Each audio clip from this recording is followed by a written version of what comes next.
Please do. In Season 2, Chapter 25, Down to the Last Strike, we bought ourselves a bit of breathing room by dragging the fight back toward the entrance, an area very importantly that lacked dead ends for us to get cornered into.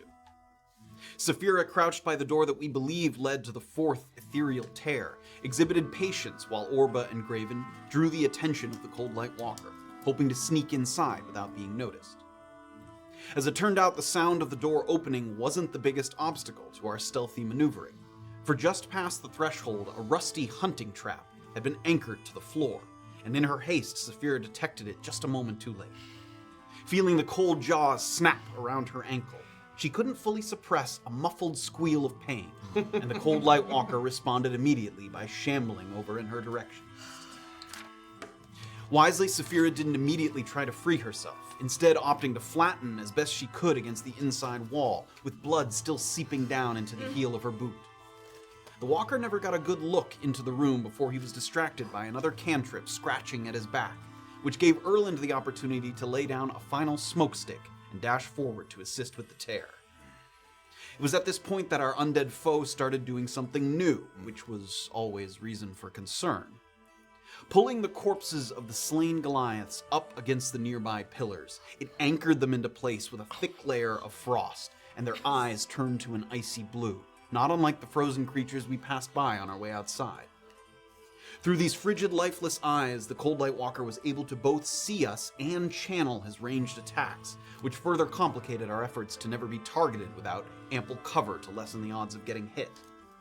Limiting its vision became priority number one, and as we set to work gouging out the eyeballs whenever an opening presented itself, Erland and Safira were laying eyes on yet another mysterious landscape in the ethereal plane. A desolate, winding trail snaked its way past several towers ravaged by time, the tallest of which bore a platform at the top with a greenish tinge of concentrated power that we recognized from the previous tear.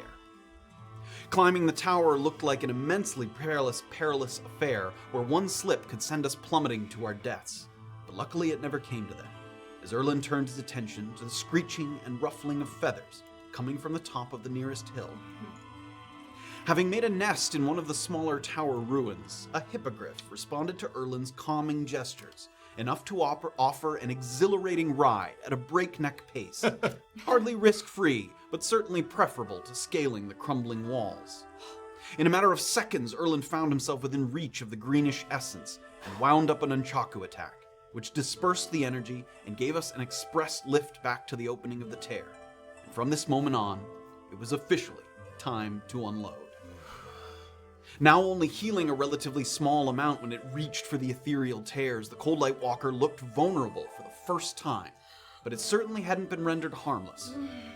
After sinking several devastating arrows into its withered flesh, Safira was clipped by a frostbeam and fell to the floor, forcing Erland and Graven to rush to her aid, which once again caused a disastrous back and forth between administering aid and his repeated attacks. After exhausting his options praying to each of the meddling gods, Graven finally broke down and offered himself to Kuuzni in exchange for his help.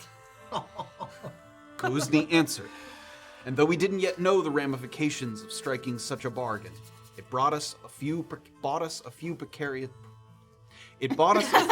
precious moments in a time of great need, allowing us to rest and reassess. With no healing magic to do anything more than stabilize our allies, it was up to Graven and Orban.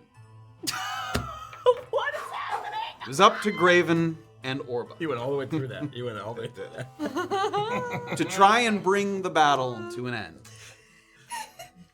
More than once, we felt we were close, but even one failed spell had the potential to set us back at any given moment, and force from consistent torrents of ice was starting to compromise the very foundation of the chamber itself. Finally, in a last act of desperation, Graven abandoned his cover to charge the Cold Light Walker directly, giving Orba one last opportunity to line up her shot for a killing blow. Pouring every bit of fear, fury, and anguish into one ultimate blast of arcane necrotic energy, the creature collapsed in upon itself, leaving Orba alone Suddenly silent hall.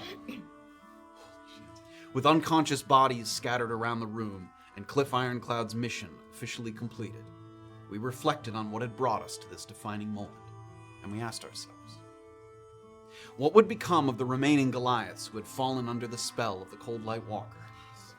Where could Orba safely stash her friends while she waited for them to wake up? And was it time to renegotiate our contract with Cliff to include some serious provisions for hazard pay? We find out now, in Season 2, Chapter 26, of A Peek Beneath the Veil.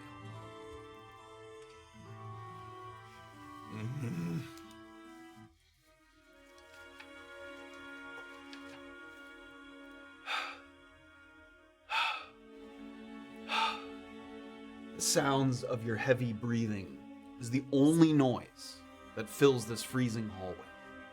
Notable not just because the gaps between your exhalations are no longer filled by the beleaguered pursuit of shuffling footsteps, but because they're the only ones of their kind. The intakes of air from your unconscious allies are weak, unsteady, and for Graven in particular, a fresh gash over his left shoulder looks like it needs to be tended to before you're confident that he'll even pull through. As you move to retrieve the nearly spent healer's kit that has done more than pull its weight in this battle alone, a feeling creeps over you that's almost claustrophobic, like other beings pushing to occupy the very space that you are in. Visions are passing in and out of your mind as you try to focus on the task at hand. Flashes of what at first you think are memories, previous battles of your own. A blade slicing through the air, a burst of flame, a thunderous boom. Graven, give me a death saving throw. Oh shit, here we go. Fail. But the people and places of these visions are not immediately recognizable to you. Some of the figures seem young, and perhaps most unsettling of all, many of them do not seem like victories. Faces contorted into expressions of alarm, of fear, panic, and even resignation. Expressions that you easily recognize because they were worn on the faces of Safira, Erland, and Graven in the moments before they fell. The moments right before the darkness where you wonder if you did the right thing.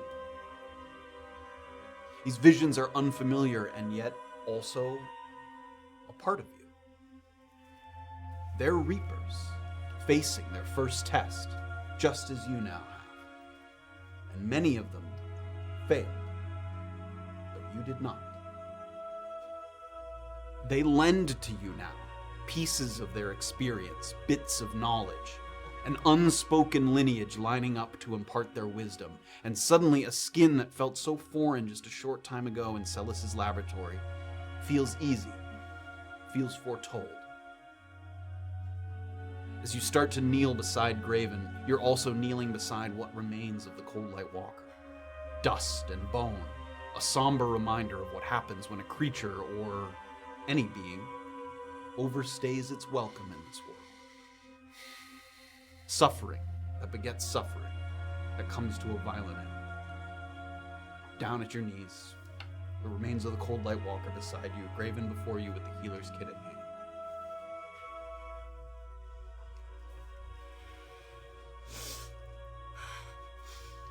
Graven. I'm gonna apply the bandages. You do. Take a moment. It's the last remnants, I think, the last remnants of this healer's kit.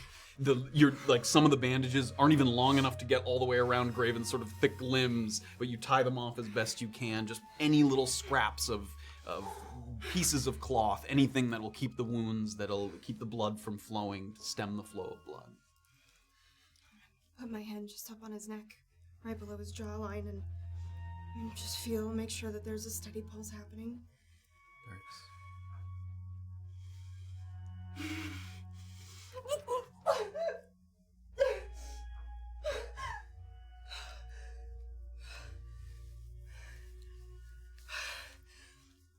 Okay, I'm gonna try to put my arms under Graven's arms. Okay.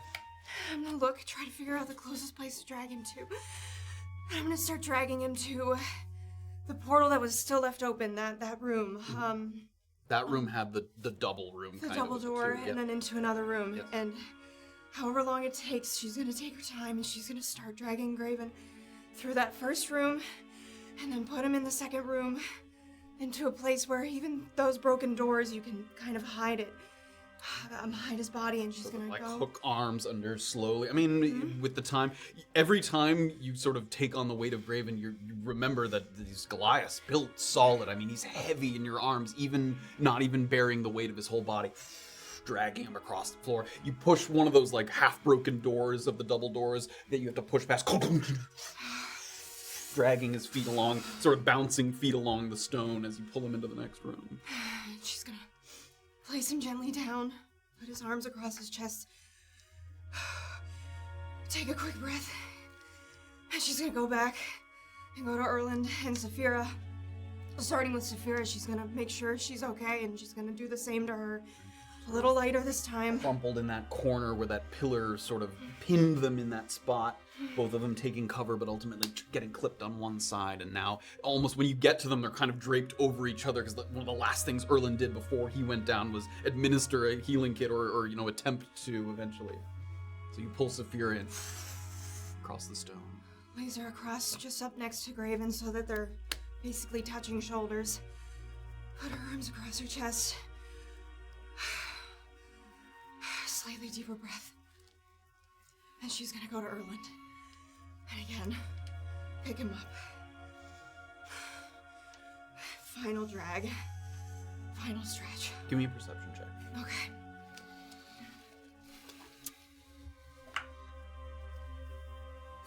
Okay, just as you're the last body that you're taking in, Erland's, with your hands underneath, as soon as you start to make that 45-degree turn or 90-degree turn to get into the second smaller room, when you're pulling him through the doorway, you're looking kind of across the room, so you're looking to the last tear that was never closed.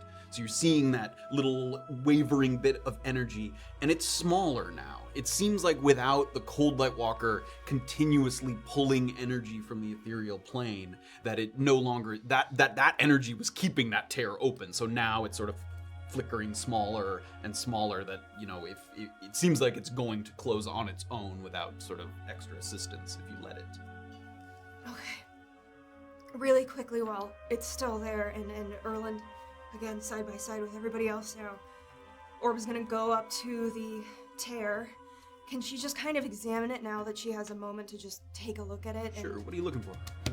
I am looking to see if, I don't have detect magic or anything, but if there's any way to deduce if this waning power is because of the Cold Light Walker no longer being able to sustain it as though it cast that kind of spell, opened that kind of portal, or if somebody else or something else caused it to open. Give me an Arcana check.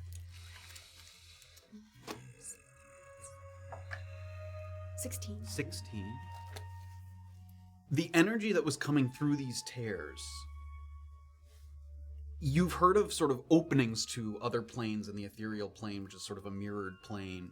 And usually when that happens, the energy that pours forth is a little more indiscriminate. Like, energy coming through from the ethereal plane might, splash onto the material plane. But for it to come through and sort of go right to the Cold Light Walker, for all the energy to focus immediately to that point, that something about that in your reading and your knowledge of the way the magic works, it seemed like the creature itself was pulling that energy, and that somehow that creature, maybe, if wasn't the one opening the portals, it was certainly the one keeping them open. That it feels self-contained. It doesn't feel like someone came here and opened the tears for the Cold Light Walker. Okay. That doesn't mean it couldn't have been assisted, or that it couldn't have been sort of, the tears could have been, open and then the Cold Light Walker kept it open, but based on what you're seeing about the way the energy's working, as soon as the Cold Light Walker's dead, this tear that was, wide open, or at least sort of a larger presence in the room, has immediately crackled and shrunk in a way that it seems like the Cold Light Walker was keeping that open with its own presence. Okay. Then she's going to walk over to the Cold Light Walker corpse. Okay. And again, just kind of examine it, take whatever she can glean from it. Can she tell, like, if this creature's physical body was based on the construct of the mortal that originally inhabited this organism? You know what I mean? Yes.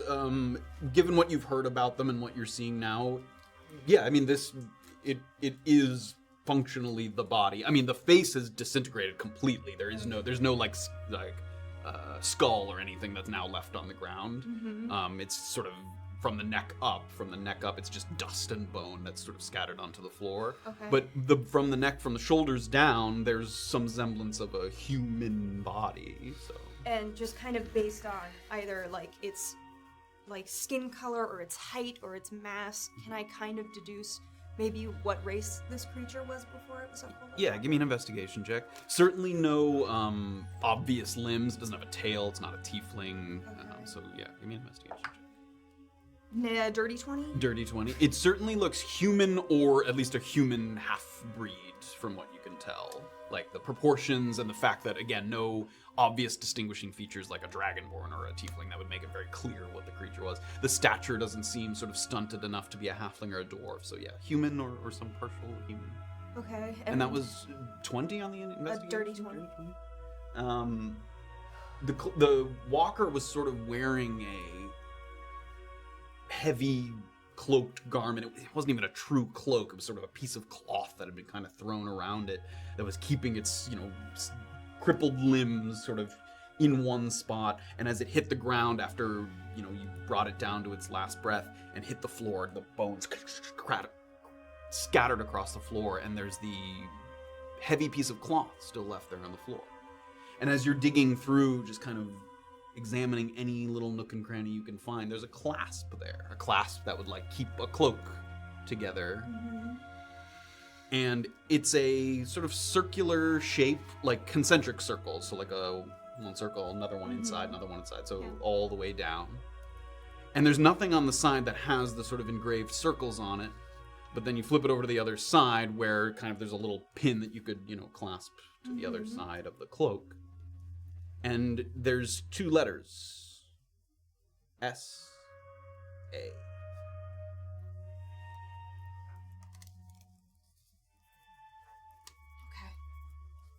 I'm just gonna hang on to that.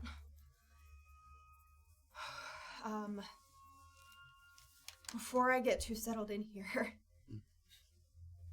can I quietly walk to each of the two doors leading down into this area? It might take me some time because it's a big space.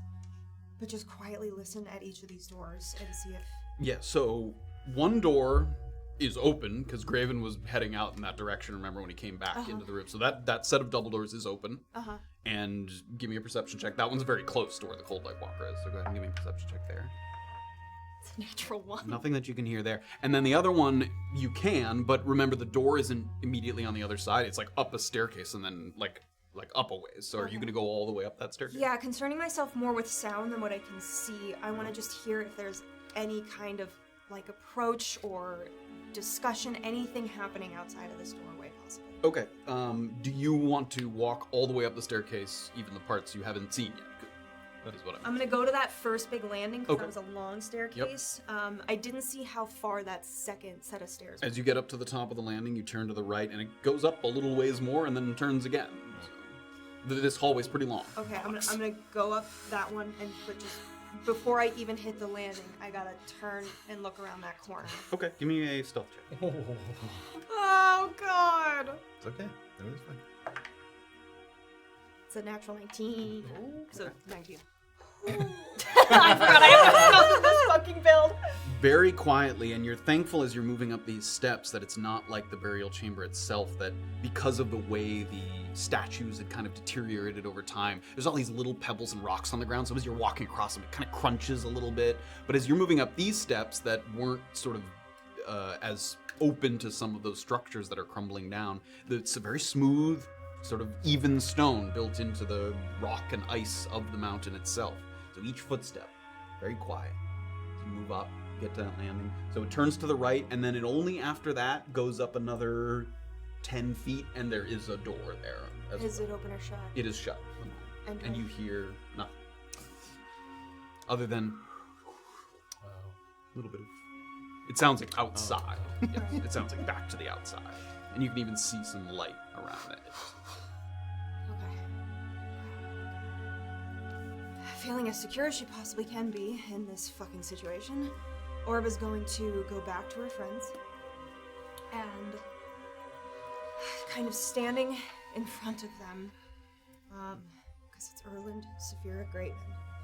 She's gonna get out her flask, her water skin. She's gonna get a piece of cloth from herself and just wet it, and she's gonna start just gently kind of cleaning the soot and combat and blood off of all of their faces. And a lot of dried blood where wounds have been patched or healed. Gently clear out their faces. And then she's going to find...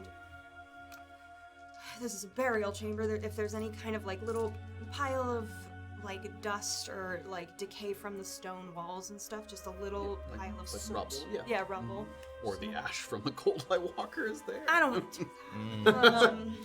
Yeah, like sort of almost like a chalky, I mean, it's not gonna, like a soot-esque. Yeah, it'll make a mark if you sort of. Okay. She's gonna go up to each of them, and she's gonna start making markings on each of their faces. Small kind of domes, like half circles, kind of surrounding the circumference of their face, each of them, taking her time, slowly. And when she's done, she's gonna go back so that she can see all three of them. She's gonna sit down.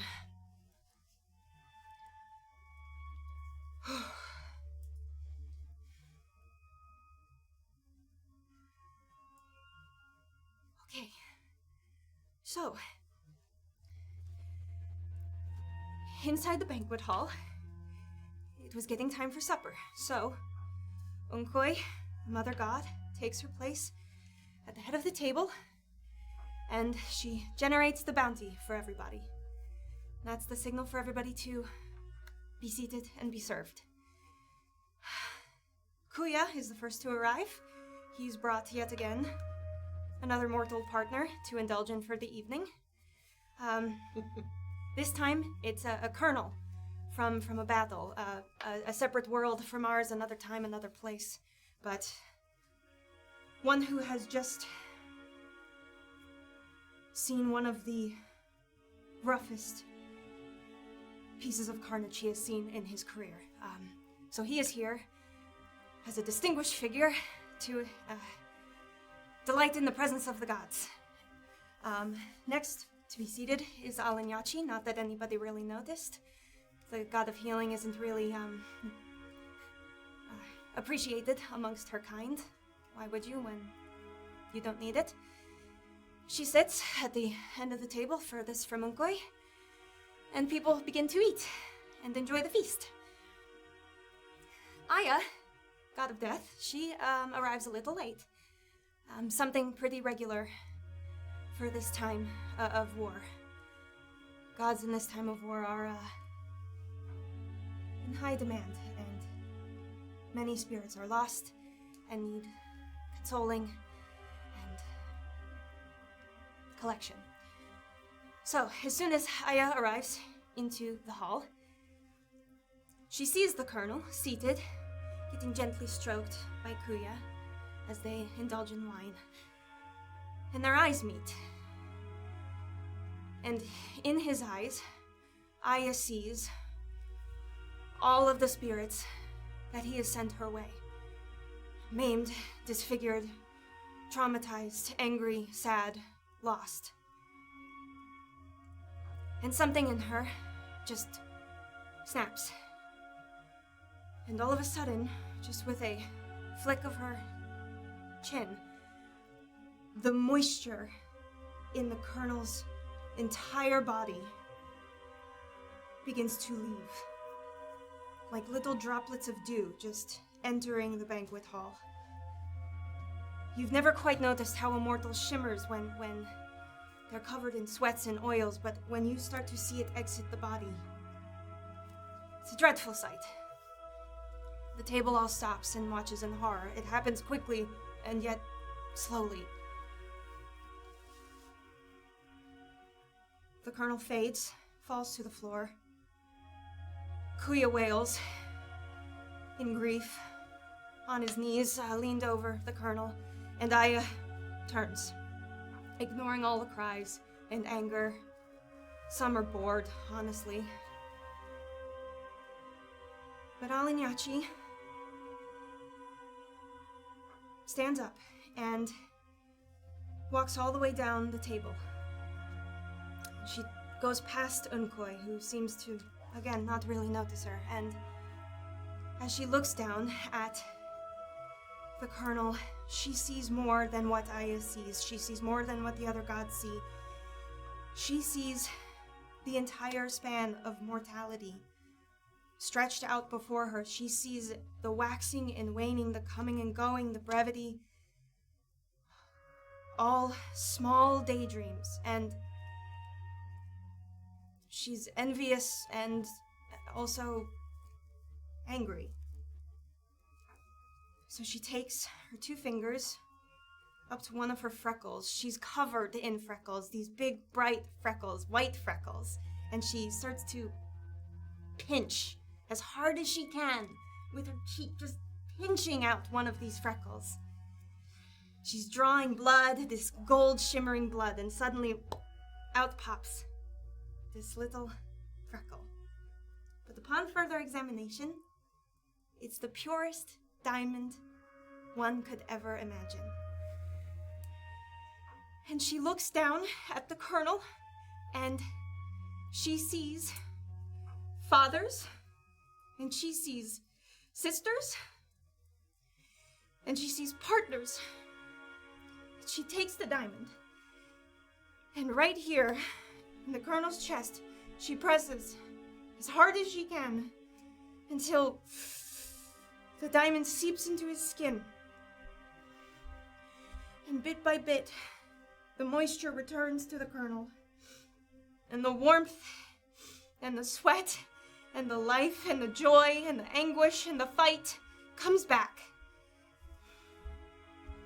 Kuya rejoices, and takes him off, and does his thing with him. And Alinyachi sits back down at the table, and continues to be ignored by everybody else, and enjoys her dinner. Picture it. All of you, picture it as vividly as you can. Because I fear that my words are not heard right now. So you must picture it.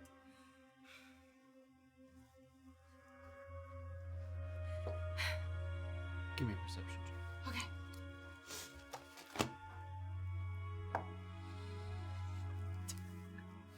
Oh god. 3. During the retelling of this story, you sit in this sort of smaller room that muffles the echoes a bit. In that larger room, if you were to shout or scream, you'd hear it sort of bouncing down the halls, but here it's self-contained a little bit. And you hear a noise coming maybe from the other room that feels like it came upon you very quickly, that maybe sort of wrapped up in this telling. You've sort of failed to hear footsteps. And in addition to footsteps... Oh, fuck me.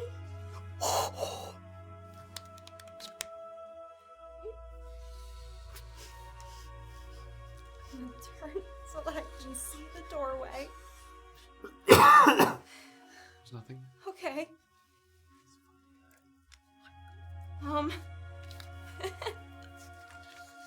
Orba's gonna try to be very quiet and not be heard. Give me a stealth. Oh my Oh god. my god. Just wants to I play. can't even. He just I wants to don't play. want to He wants to play. Stealth. Oh, right, it's 0. 3. Try to stay as still as you can, knowing that you're not sure maybe how long something's been there listening to you talk. So, even in this sort of muted interior of this room, something in any of the other rooms would have heard your voice.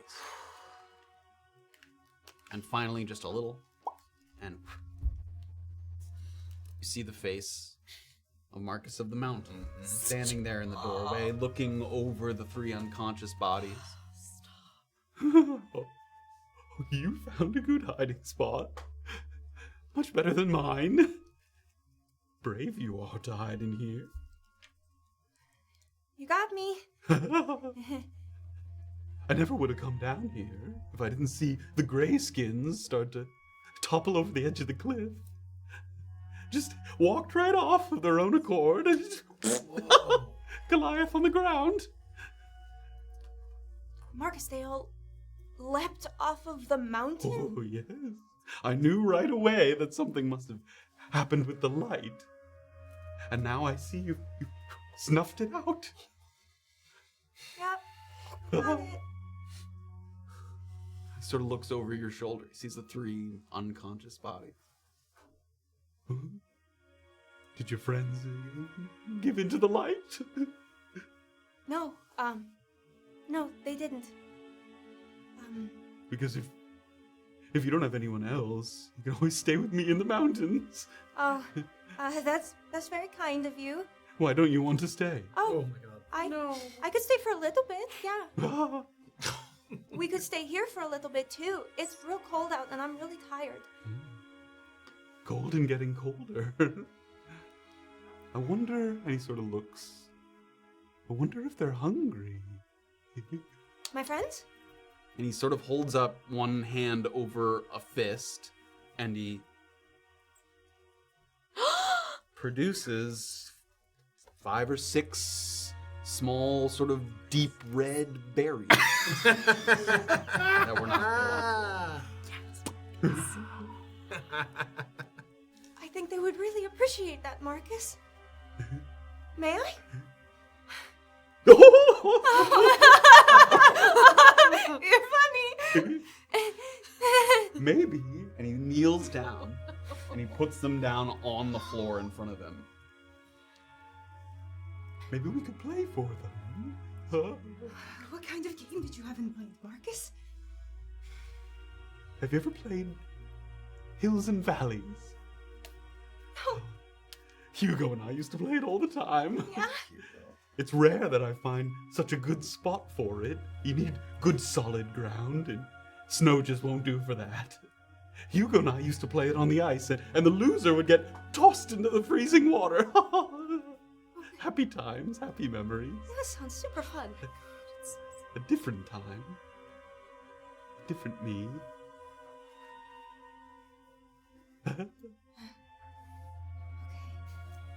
He motions to the ground in front of him.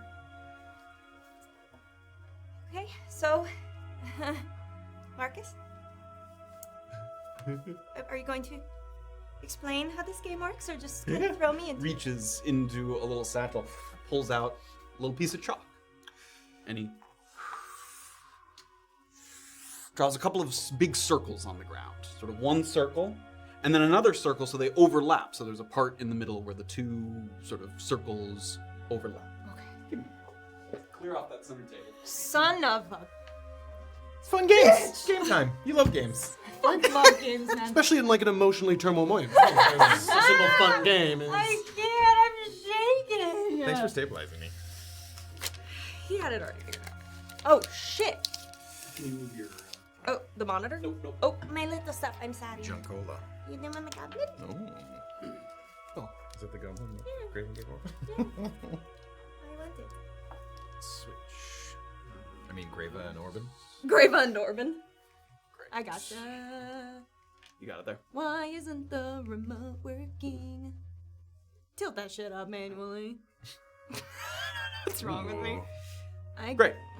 So he draws the 2 circles on the ground, and then he reaches out as far as he can, and draws a line all the way through the middle. So you see what before you. It's 2 sort of circles, and then the line that passes all the way through the middle. And he explains the rules of the game that he calls Hills and Valleys. I need you to get 5d4 for me. Oof. 5d4. Okay. I have extras if you need. I've got a Full couple. gelatinous cube in there. What? Got a full gelatinous cube of them. Yeah. 5. 1, 2, 3, 4, 5.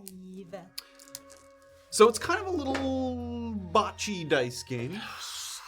Okay. Each player tosses 5d4, Oh my God. alternating turns. So try and what color? Yeah, yours are pretty different. So his are sort of Yeah. black and These ones will mix it up a little bit if you want. Let's do. This is good. I have all like grays and blues. Do you want to trade Oh, out? You have like you bright want, like- colors. yeah. No, yeah, just so yours are, you know which ones are yours. Oh, I Yeah, see. there you go. I see. Mine are Okay. much darker. Yours are the light colors, mine are the dark. Okay. Uh-oh. This one belongs to you.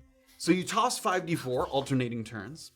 If a die lands in a circled Oh my god. area, Get this. like one of these, this circle or this circle, Oh my god.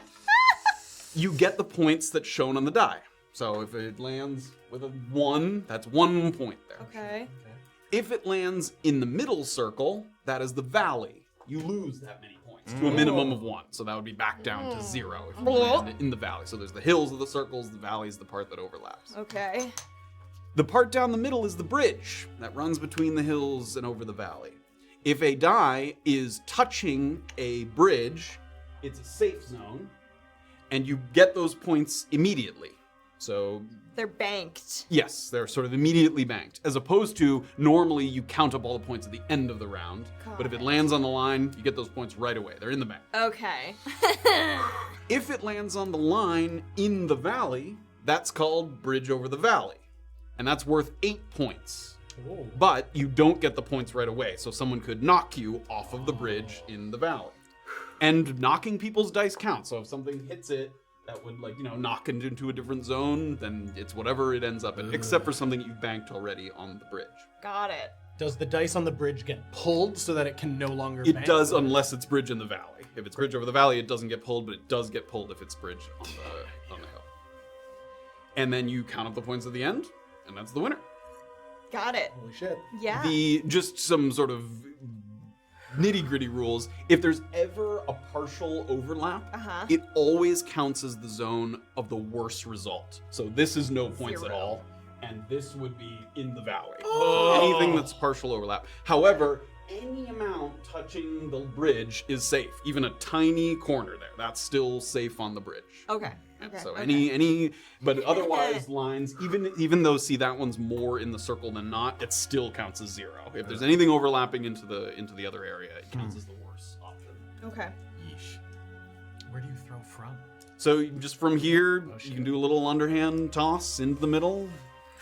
So And the good berries are just sitting on the ground. they are just sitting on the ground right Oh, Shove it into people's mouths. Okay. Okay. So he finishes kind of explaining the rules. He's drawn the sort of center line. You can go first. So how many points and how many rounds? Is it rounds based or points based? Points? You count up the numbers? Yeah. And then, but do you play like 3 rounds and whoever has the most points wins, or do you get to a certain Let's whoever? play 100 rounds. Let's play like 5. Oh. Okay. Seemed like that was more than even he expected. Oh. We'll play, and he looks at the pile. 1 berry per round. Oh my god. There's 5. You look at it, and it's about 1 berry per round. Yeah. Okay. Okay. Gotta win 3. Okay. Okay. Me first. Okay. Here I go. Hills and valleys. Hills and valleys. Oh. That's 1. I don't know if you can see it. No, on it's It's not zero. 0. It's It's touching it's 0? touching Oh, the I couldn't see outside. it. Yeah, it's 0. Oh, great. There you go. 2. Okay. Eat it. Oh. Bank, So bank, take bank, that bank. one off. Okay, so you and can that's get a that 1. So yep. So you Okay. can mark. All right. Did we say what the goal? No. Oh, that's not good, Marcus. Oh. That's in the valley. So Yeah. you're gonna don't do it yet, but you're gonna subtract that. Okay. Oh my god. What are you going to?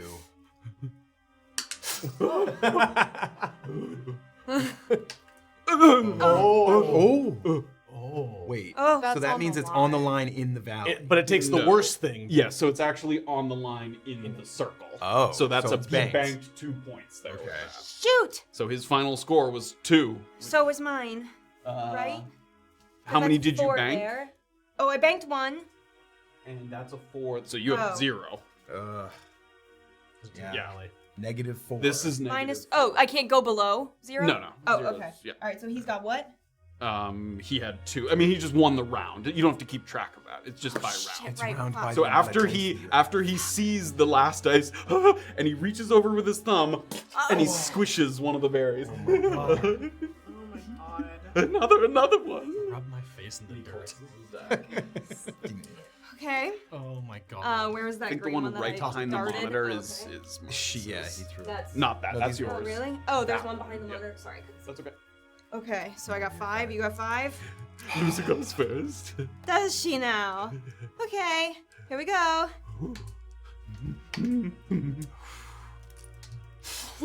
I've rolled 2. Oh. Jesus fucking Christ. Okay. Oh, no, it's not That looks like a valley. Yeah, it's not touching the line. I That's see a white. That's a valley too. Ooh. Yeah, I'll get it. Anything. Come on. It's in another fucking thing. Well, right now it's 0-0. Okay, 0-0? Oh, is it touching the line? It's touching. Is it It's touching? touching the line That's in the what I was- valley. Yes. Or in the bad part. But is it touching the line of on the on circle? other circle. John? Is it touch? It is not. That would be a bridge over the valley.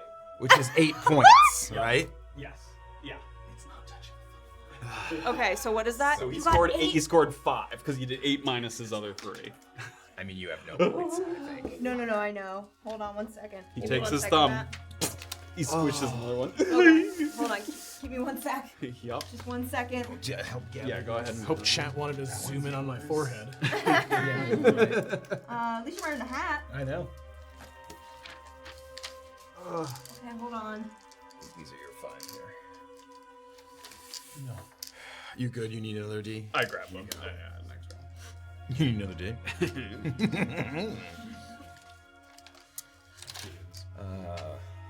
He just collects all his die. You can see he's getting excited there. What's going on? How long do these like rounds take typically? Literally as long as they take, like 30 seconds. Okay.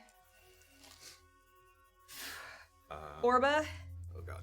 is going to downscale Fatal Draw cast Exhibition on Marcus.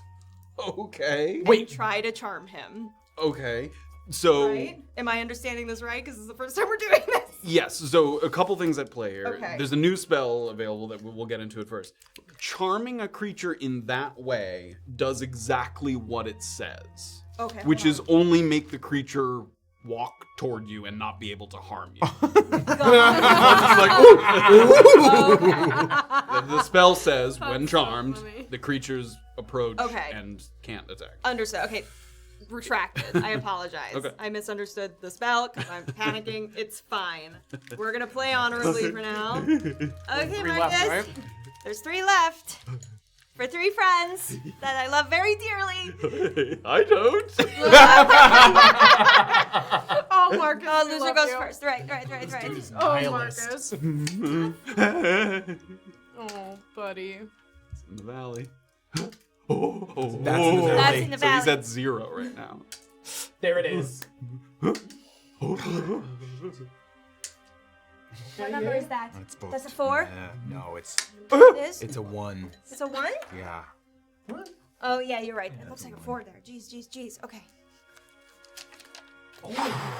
So what are you? She's at 4. Okay. No, wait. What does that That's mean? -2. This is -2. So she's at 2. She's at 2. I think he's at 0. Yeah, he has a 4 in the valley. Is that his 2? Yeah. Oh, okay. So he's at 3. Yeah, so he's already won this round unless he. Wait. Wait, really? 4. 4 minus 4 is 0. That's 0, and this is his 2. 3. Yeah. Yeah. Okay. You're at 2. He's at 3. Yeah. Doing that math. Okay. He's like holding the last die, which he has to throw, but he's just gonna throw it away. Yep. Okay, yeah, Orba's... Orba, give me one more fucking second, dude. I have all this new shit. Hold on. What she's looking at, as she's leveled up to level 6 in Reaper form, and this will be in the homebrew PDF. The Reaper has access to what's called Fatal Draw Downcasting, which is the ability to cast higher level spells for free, but they have reduced effects. They don't work as well, but it lets you cast them for free. So it lets you cast like weaker versions of the spell. So that was a charm person, but it's the other one. Yeah, that was a new spell she has that you haven't seen yet, but yeah. For free as in like a cantrip, not for free of an action. Yes, for free in combat. with her Fatal Draw. She has that ability when she kills something, she can right, cast something for free. Yes, it still takes an action if it requires an action. Yeah. Okay. Yeah. Are we seated? Yes, you're like he's kneeling. You're there on the floor. Yeah. He's kneeling like butt on feet? Yeah. Okay. As soon as he starts to like roll that last die, Orba is gonna just push him, and she's gonna run for the good berries. Okay, he's Because seated right next to them. Fuck! Oh, he's seated right next. I mean, yeah, he was leaning over and squishing them with the Okay, stuff. well, she's gonna try to like knock him off his feet a bit so that she can get Like to push the. him over to the side. Yeah, Okay. yeah, and she's gonna try to grab the good berries, and she's gonna run over to her friend. Okay, give me an athletics check. Okay. He was in the mid sort of toss there with the last die, Yeah, and then she's you gonna, like, use lean the over across the equilibrium circle. of Yep. his roll. Sure. Okay, Yep. what am I doing? Athletics check. Athletics. Yep. 18. 18. He throws a die, and he already knows he's won the round, Yeah. so he's like watching the die like cascade off to the side because it doesn't matter what the number is. And he turns, and as he's turning back, you're already coming across, and you push him out of the way, grab the berries, and you head Yeah. over to the other room. He doesn't follow you. He kind of stands up quickly. Hey! I'm sorry, Marcus, but I really care for my friends. You would do it for Hugo, right? And she's gonna run over to her friends, and she's gonna start trying to put him in the things. He disappeared. Okay, all right, that's fine. All right, she's gonna open up the mouths. She's gonna put the good berries, Yep. one by one. You know also, so don't try this at home. Don't put food into unconscious people's mouths. But it's really like the juices of the berry. So you kind of squeeze them a little bit and let the juices like trickle kind of down into their mouth, and they heal a little bit of healing energy. And there's a sort of tense moment of silence there. Your mind racing a mile a minute. The little breeze filtering down the hall. You hear at one moment kind of like something leaving, something heading away. Sorry, buddy. And I then your didn't want to heart, die. You're right. your heart kind of skips a beat as you see a little twitch, a little sign of life. And then from another one, another little twitch, sort of snapping back into life as the good berry goes down the esophagus and into the stomach, and slowly, one at a time, eyelids begin to open up, and you watch as your companions come back. Orba, like, standing off to the side as they're, like, kind of lined up, is just gonna fall onto all of their tummies, just lay across all three of them. Hi! Oh. Orba! Hi! Orba. Are you alright? Okay! We're okay. It's all. We're okay. It's okay. You're alive. Everything's okay. Barely. Everything's okay. You did it. What? You did it. What? Yeah. Did you do it? What? Are we alone in here? We are, yeah. Yes, I think Kind so. of like immediately. You've got looking around. something on your faces. You've got. Breathe. It's okay. It's okay. Everyone quiet. Safira, you immediately look around, and the only thing odd that you notice is that there's some chalk markings on the floor with some kind of dice strewn about them, but other than that, you see nothing. And we have markings on it, right? The chalk. Yes, some it's a sort of rubble. Sort of Everything's okay, everybody. How long? How long have we been unconscious? Maybe 30 minutes? Maybe not even that long, 20 minutes. How? Do we taste? Is there evidence of the juice? Like, You could taste the good berry, Yeah. when you could have came out of it has that kind of, How did you- sweet, sticky flavor. I'll explain, but is everybody okay? What is this? Was it? That's nothing. Just don't. You're I'm fine. kind of, as she's on top of me, I'm kind of, whatever part of you is on me, I'm kind of like feeling it to Try make my sure that butt. you're like, oh god. I'm feeling your ass to make sure it's all still there. Right, just like I left it. Oh yes. Slapped. Blasted. I'm just kind of like, have you heard? Have you heard from any of the other Goliaths? What? Okay, everything. We are secure. we should be quiet. I think we are It's dead. okay. So It's relax. Yes. Did you? Yes. On your own. Graven really set me up for success in the end, but yes. So, Take a breath. God's Orba, you're stronger than I ever gave you credit for. Well, We have to get out of here. We need to find out whether the Goliaths Okay. are on our side or not if yet. we can sit for a moment, I will explain. I think we are in a secure location, so just give me a moment. Please sit up. You gambling or playing a game to? I'll tell. Well, I you're have asleep? set. It's fine. He's mad at me. It's okay. Look, sit. Everybody sit. We need to rest. We all need to rest. I believe this I'm will be. looking at her. Are you all right? I will be fine. Yes, I will be. You don't look like you're gonna be fine. I'm tired. None of us look like we're gonna be fine. Even if she Where can wasn't, we there's rest? nothing we can do about it right We now. can rest. So listen. Here's how things went. Okay, so you went down. You went down shortly after, and then I thought I was dead. I really thought I was dead. it was very close. I think Graven he saved me. He did, yes. And then Graven saved Cheers, mate. you, saved you again, saved you, and then Oh, good. when things were looking pretty dire, Surely. Graven pulled out some ultimate stops here, and he and I were able to get the Cold Light Walker into a killing position. Graven went down, and I landed the final blow as soon as he did. So the Cold Light Walker has been slain. Surely it wasn't supposed to be that close. No, The magic portals. What caused them? Surely an undead creature couldn't have cast such powerful magic. I inspected the portal that was remaining. The magic was already waning by the time the creature was dying, so from my understanding, and it's not something I've seen before, but the creature was generating the energy on its own, whether or not correct me if I'm not doing this right. Whether or not he literally opened the tears into the ethereal plane, I'm not sure I'm qualified to say. If he didn't open them, the energy he was producing seemed to keep them open, and it also seemed like he knew how to use them. Right. Like it didn't there was some lingering bit of its mind from its life that seemed to understand how to utilize that energy for whatever that's worth. So even if it Right. wasn't the one that opened it, But it did seem like he was the overall controlling source of that magic. So that has been settled. A wizard in his past life, perhaps? Maybe some kind of mage, yes. So after all of that, Marcus visited while I was watching over you. And Fuck's sake. this is the result of that. He's upset with me. I'm he's looking gone. everywhere as It was a juvenile upset, not a murder you kind of upset. the only kind of thing you notice is after Orba described all the party members going down and being stabilized, you look over and you see what the completely tapped out healer's kit that's sort of just an empty bag now on the floor. So he wanted to play a game for the good berries, and I wasn't doing so hot. So I shoved him and I stole them, Okay. and he walked off in a huff. So we'll have to deal with that, but I'd rather deal with it with all of you than by It's myself. fine. You just can't throw any snowballs at us right now. Correct. Can't So take the Goliath. Marcus, before he got mad at me, said that they all jumped off of the mountain. Every last one of them. I'm assuming that All was... of them. I don't know where he is. So Shit. they're all gone. I thought we weren't going to. Do we rest here, or can we get out of this place before we do?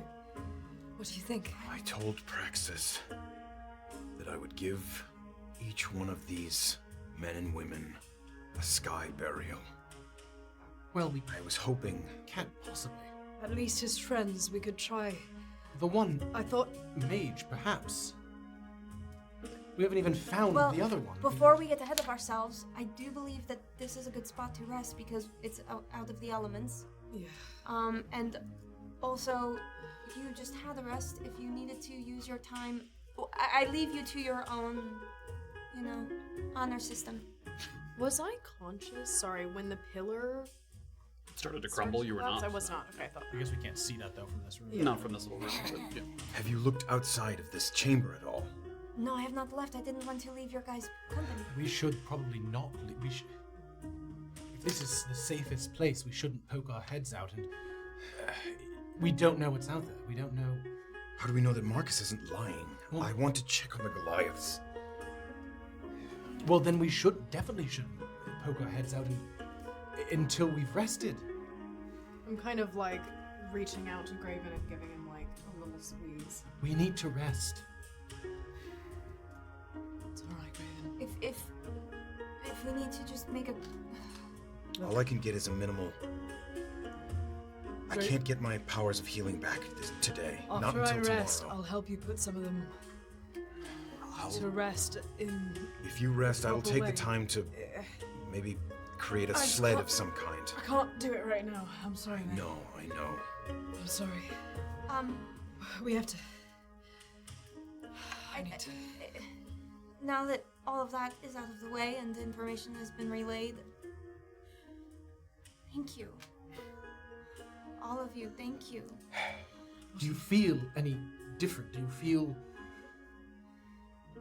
powerful? A connection to the undead? Do you know who that creature? Do you know what the Cold Walker was? I didn't connect to him. From what I could tell, it was his consciousness was still a little trapped, but incredibly hard to reach. I only managed to hear a couple of words. Hopefully he's at peace now. I don't know, but I feel like I have guidance now. Good kind of guidance or the not so good kind? Good. Okay. Do you think Silas or Cliff will know? That I've succeeded? Immediately, yes. I don't know. You haven't heard anything from them. Silas No. hasn't contacted you. No. No. So I couldn't have done this without you, and you all almost. Thank you. You don't have to thank us, Orba. We signed up for this. I thought, It was the mission. Not this. well, Not. you never know what you're signing up for. You learn that the hard way, always. Always. Well, Orba, what? you saved us. If you hadn't been able to take him down, we'd be dead. You understand that, right? All of us would be gone. You saved us. That was you. That was your strength. You don't forget that. You carry that with you. Thanks, Safira. You're leading us now. So what do? We have to rest. Do we do it here? We do it now. You need to... You want to take a... You want to... I know you missed a night's rest. I got a full night's rest. You want to do that here now. This is the safest place to do it, I think. I think so. Anywhere else, we put ourselves at risk of creatures, Well, we look of like the shit elements. too, so if anything walked in, it's not like we don't look dead. All right. Well, I could close my eyes for a bit, but while you take watches, I'd like to look around this peak here a little bit. Okay. Be careful. Of course. You can't alert anyone to our presence. Well, as far as we know, everything is either encased in ice and already dead, or has jumped off the cliff. But we don't know that. We Marcus is encountered here. Marcus, and we Fucking didn't expect Marcus. Marcus. There are other creatures on the mountain. Goliaths are not the only threat. I mean, he's weird, but he doesn't usually lie. In our limited experience with him, so He doesn't like me, but if you play games with him, maybe he'll like you. he's lonely. Graven, you're not going to be able to put all of these Goliaths to rest. But he can try. No, you can at least... Not at the risk of his friends that are already alive. Graven, Well, we're gonna have watches. hang on. Let me just look around. For what it's worth, I thought we only made a promise that we were going to bury his friends, not all of them. Am I wrong? Fuck. Right, well, can't always be men of our word, no? Sorry. I'm like, kind of like trying to... Fine. I understand. I know the priorities. But I will look around. Okay, please be safe. Um, Don't want to lose anyone. I'm happy to do first watch, so that you two can actually get the proper rest. Second watch then. You guys lining up Do for third. for a long rest? Yeah. For a proper. And I'll do a short rest to begin with, and Dig around. dick off. I am. Piss off. So, so I'll stay watching. Is this sort of primary area you're occupying, that small room that once had a table? Two doors, right? Or one door? There's the double doors on the outside, and does that other door remain? Or That's a single door. no, but did that Oh. interior door, did that get blown off? I can't remember. No, it did not. Great. Well, so just the set of double I think, yeah, doors, we have both doors closed. One of the sets got blown off. The double Oh. doors from the foyer are blown off. Oh, they're blown. Yes, Yeah. those are blown off. And then Oh, I there's see. And then the single door into the smaller room is... That one didn't get blocked too? I guess no, it just got No. opened. He never had to blow Yeah, he it. never It had to was Stood in just there open. and Yeah.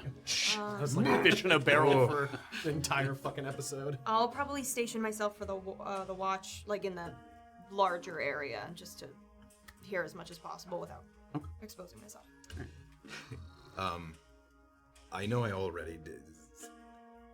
I can't see you, but Graven is making a note of not trying to meet your eye.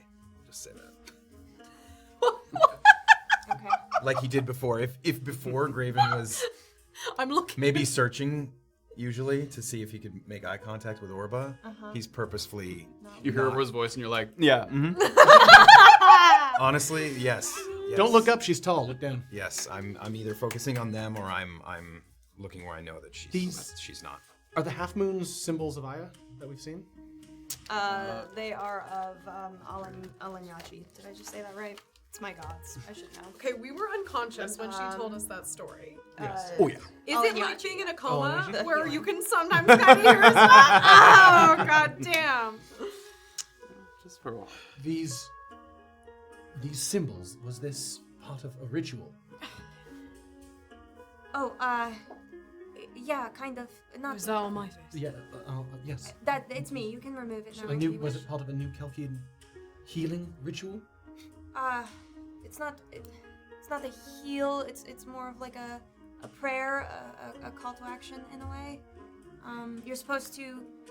I haven't done it in a very long time, but you're supposed to tell one of your favorite stories of Alanyachi and her powers, and you're supposed to tell it in your own way, like with joy or with sorrow or with anger. But it's supposed to be emotional and strong so that she can hear it. Could you hear it at all? Do you remember it? Sorry, no. I was Do you hoping want you to- would picture it, because I don't think the gods can hear me right now. Tell it again sometime, maybe over a fire, when I'm not in the shit. Okay.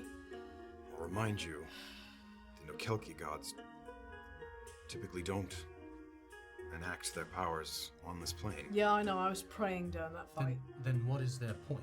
They enact them, but through It's a good smaller question, Erland. gestures. Much smaller. Yeah, they can influence, but small things, not. Graven's like, my god's better. I'm like rolling my eyes as hard as More I can. useful. So it's worth a shot. Everybody want to give me perception checks here as you. Oh no! So Graven, is the plan to you're gonna rest for an hour and then take a walk? And then, well, first maybe look around the inside of this chamber, and then, yeah, maybe take a walk outside. Because they're on watches. They're not all like out. At any given time, one other person's awake, Right. presumably. 17. That is correct. Natural 20. Natural one. What the? First roll tonight. Yeah. So that first hour goes by very quietly, very slowly, and the only sounds that you hear. Orba was taking first watch? Yes. Yeah, the only sounds that you hear are sort of that long tunnel that led down into this chamber. It sounds like the wind's picking up a little bit. Ugh. You hear it kind of come through quickly in little bursts, and then it'll be quiet again. It'll back off. So you just hear that a little bit here and there. What? I've lost sense of time because we spent 3 episodes on probably 5 minutes. It's like the late morning. Late morning. You guys woke up like very. Ew. Raven's finished his rest this like is the very worst. early. It's like after a long night. Yeah. Oh, God. It's like close to noon. It's like And I have to wait until this Yeah. evening to get to get the benefits of a down long from rest, Molly. even short. So other than the sounds of maybe just some of the wind and weather picking up outside, the first hour passes by very quietly. And at this point, Graven, you can take your short rest advantages. I get to add my Constitution. Yes, to any hit dice you roll a So Constitution. plus 6, 11 plus 6, not bad. Graven feeling a little bit of life returning to him as he rises after just a brief bit of respite.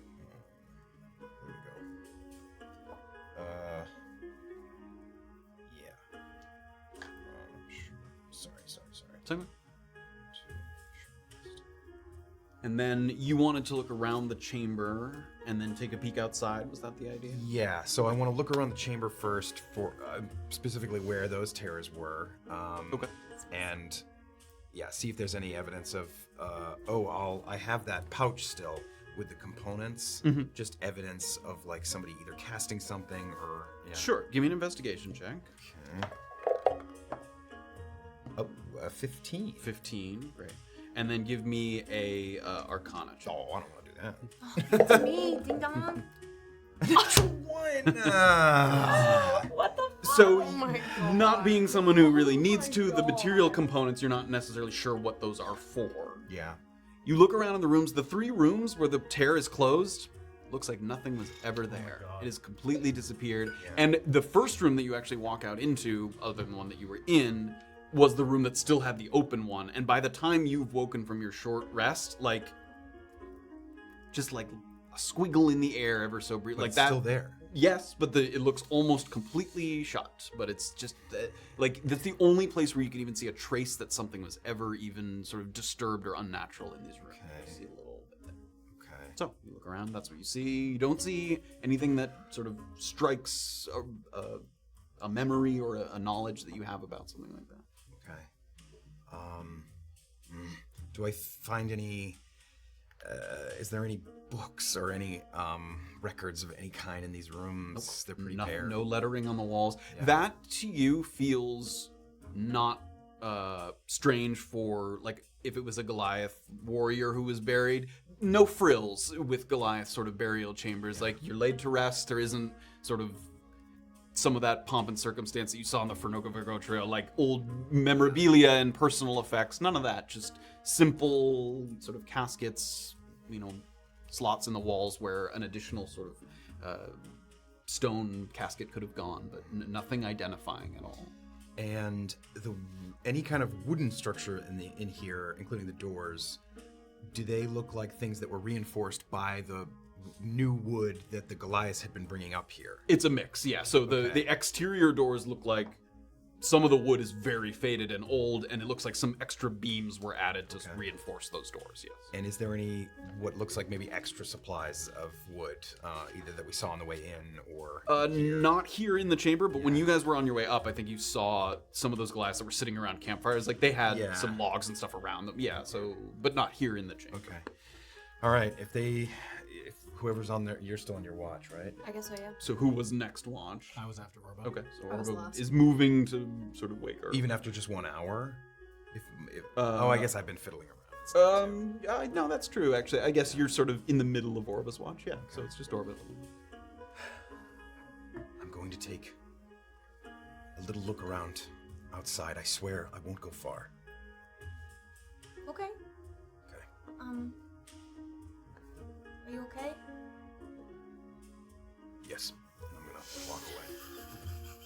Which exit are you going out? The one you came in or the I want to go to the staircase? new one. Okay. Yeah. You start to walk up that staircase, and they're kind of wide steps. You have to take these sort of long strides to get to each step.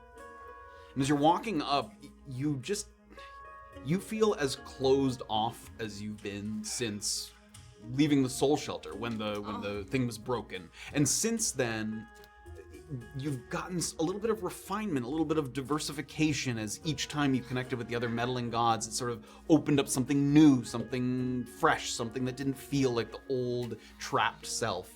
And now you've kind of come all the way back to feeling just suffocated as you're moving up this staircase.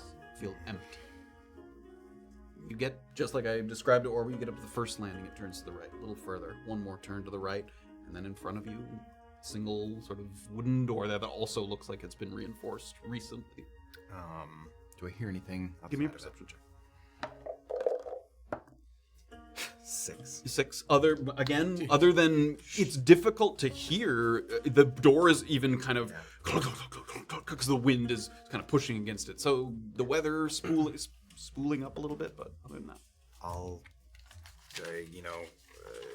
trying to match the energy of the wind that's pushing it, just kind of quietly give me a stealth see if check. I can peek out.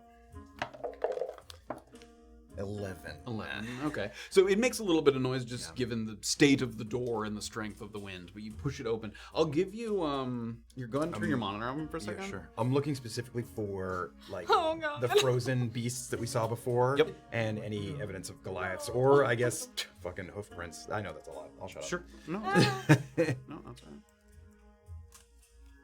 Oh my god, you can adjust the yaw? Yeah, you never do Holy that? shit. I pushed it out of the way for her dice throw. Oh! So, let's bring this up. Don't.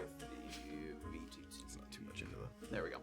So where you push this door open, the first thing that you see is another kind of crumbling structure. It looks like maybe similar in materials to the guard tower on your way up around the sort of exterior of this hill here. You push this door open. And there's this sort of kind of crumbling structure. You see in front of you, these are not lit, but remnants of a campfire here, that there may have been some Goliaths sort of camped out in the area. And you take a brief look around, and you can kind of get your bearings on where you are. So you look off the... I'm going to bring this up bigger here for a second. You look off this side, and you can see this area that you guys had seen before, this little area here that had the beam that sort of Erland tiptoed across. This over here is the ridge where you entered the first time. Skinnied up in the middle So you of that. came in here, so you went all the way through, and you've now kind of come out on the other side here at this exit. So that's where you kind of come out to. All of those creatures encased in Yotus Roll are still there. They haven't moved. However, looking sort of as more lifeless than ever before. No shimmering of the eyes, no sort of blue texture in the eyes at all. We saw... How far away? We saw one of the ogre mages, right? Frozen at one point? Yes, there was a couple How of those. far away was that? I believe the one you saw was, right here. Okay. Yeah, he was like way, he was far a little bit. I want to look around this structure right here for new building supplies. Okay, give me an investigation check. New. Yes, that looks like it's been, Yeah, investigation. 15. 15. You pass through the sort of archway of this crumbling structure, and it looks like this place actually might have been where they were storing quite a bit of it. There's logs in here, there's planks, there's wood cutting, there's rope, there's wood cutting axes, little hatchets. I'm gonna gather together what I think I could create, like a sled, that could... Some sort of planks. They're I could- crude planks. They're not like, carefully shaved down, but... And I'll go back and close that door and kind of... with you on the outside. Yes, me on the outside, and give myself a little space where I'm like kind of right by the door, but I have access to all that stuff, and I'm just gonna start working on creating some kind of a sled, and not too much focus because I'm gonna look around and listen, and Try to keep him... I don't see any Goliath bodies like. You do not see it. And the fire, it doesn't look like it just went out, but it looks like it's been used within the past night. Couple hours, Yeah. yeah. So, One of the dudes was fucked up, right? The ones that came down. From here. Yeah. so you begin work a little bit, sort of trying to cobble together with the meager resources that you have, putting some of these things together. And coming out of this tunnel that led back out to the outside here, it felt like coming out of hibernation, like having been wholly consumed by the fight that was at hand. The outside world feels foreign, feels alien to you, even though you were just here not that long ago, an hour, 2 hours ago, three hours ago. I'm working up a little sweat working on this. I'll take off my kind of wintry, see like the steam of the sweat coming off of Graven's shoulders and the top of his... So in the contrast of the sort of bright sun and the muted colors, it's clear that the sun is overhead, but what was once, when you guys were coming up, more of like a dusting, has really kind of kicked up into a snowstorm would be strong, but the snow's moving around. It's sort of a mild snowstorm. Flakes kind of crisscrossing back and forth as the wind changes direction, further obscuring the Yotus Furl creatures, like a little layer of snow is sort of slowly covering them. And as you look at them, you think, a couple more hours like this and the evidence of them will be gone. Like they'll be covered up kind of by the snow here for someone else to discover, or just to sort of be encased in ice. They're sort of preserved at this moment in time.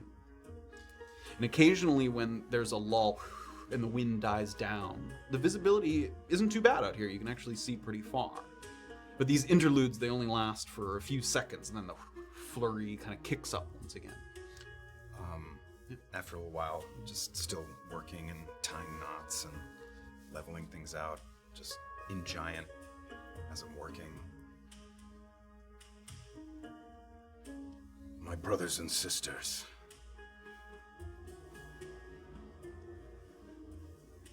I know what it is to feel loss. And I know that pull to want to recapture. To try to reach out to someone.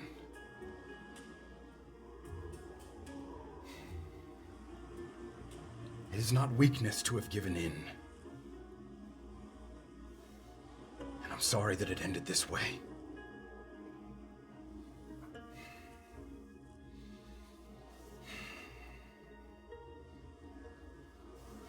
Give me a perception check.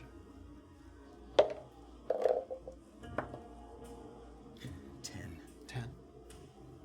So focusing very intently on the task at hand. By now you've kind of pulled and strapped together a few logs. Are you trying to make a sled that you can like pull a body on? Is that the idea, Greg? Maybe, yeah, like 3 or 4 bodies Sure, at a time. So with two maybe kind of- 2 people. You could- take 2 sort of logs that have been stripped. The bark's been stripped to use as the sort of 2 sort of anchoring sort of sled rails, and then you lay a couple other sort of layers as flat planks as you can. Again, everything being used here is pretty crudely put together. Nothing's been sort of expertly done, but you cobble together something that seems like it might serve the purpose at least for a little while before it maybe kind of falls apart. And as you sort of cobble it together, you're listening and you're letting the snow kind of sprinkle on the back of your neck and over the top of your head. A couple times you touch the top of your head and the snow falls off the top. And as you're looking around while this is happening, you see no movement at all. There's no signs of Marcus, no signs of Goliaths, no nothing. It's all just kind of empty. In fact, the stillness is even amplified by the Yotusfrol creatures. Like it feels like almost a pause in time as you're looking out here. And the other thing that you think about as you're looking out is you do see, as the wind dies and the snow just stops so you can see a little bit better visibility, there is a couple entrances into the mountain that you didn't look into. But when you guys found the correct way pretty quickly, and you sort of look down at one point off the edge of the cliff and you see one more sort of door entrance into the mountain, and then you look up and you guys didn't get all the way to the top, but you saw kind of a fire further up, and like your mind just kind of wanders and wonders sort of what's there, but you don't see any motion, you don't see any sort of doors opening or closing or anything to that effect. Could I... Which way do these doors open that I came out of? The ones you came out of? Yeah. Outside, so you pushed them open when you came outside. Can I... Have I kind of finished my More or less, rudimentary? yeah. Can I... It's a double door? Yeah. Close one of them and try to lean the other one up on the inside of it, and then close the other one to basically hope that if somebody were to open this door, it would like cause a noise, a commotion. Yes. Not booby What are trap you the leaning door. up against it? Sorry. The sled. Oh, sure. Yeah. You So can. just again, not booby trapped or locked, but just in a way that Yeah. noise would be made. Nobody could open this door stealthily. Sure. Yes. Yeah, except for maybe me. Yes. You push the sled Okay. up against. What is the closest one of those doors? Is the one above Let's me? go back to the map here for a second. So, you know, during your ascent, you guys had seen this one down here, sort of one way down there, and then you had seen also remnants of a campfire like further up, and there's also one there. So there's one. That one's closer. Yeah. You know, up. It's basically just kind of up this ridge here, and then right there. Okay, I'm gonna start climbing up a little bit and see. Also, because I'm trying to see, is there even a path to drag bodies to what would be the top here? Give me a athletics check. Athletics. 7. As you start to climb that steeper slope here, it's two. icy. It is like rock hard. A couple times you try to get a handhold on something, and it almost either breaks apart in your hand or there's nothing to grab onto. So your fingertips on the ice there. It seems like to get up there, you have to kind of take the long way and then back up. I mean, there's no easy way from where you are to get up there. What about? What about back kind of northeast up?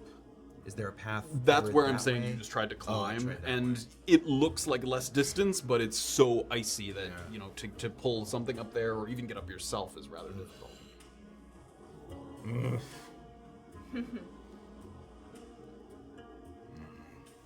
I'll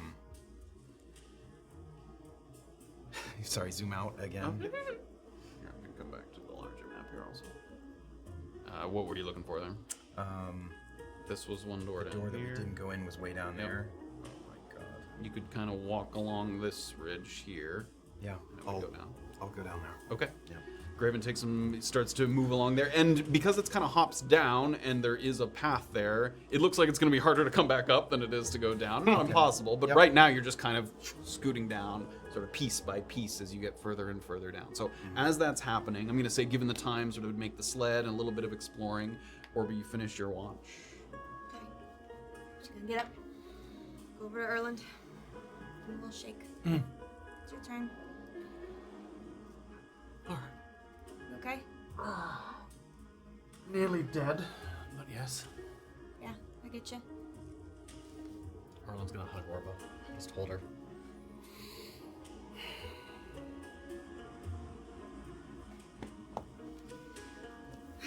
Okay.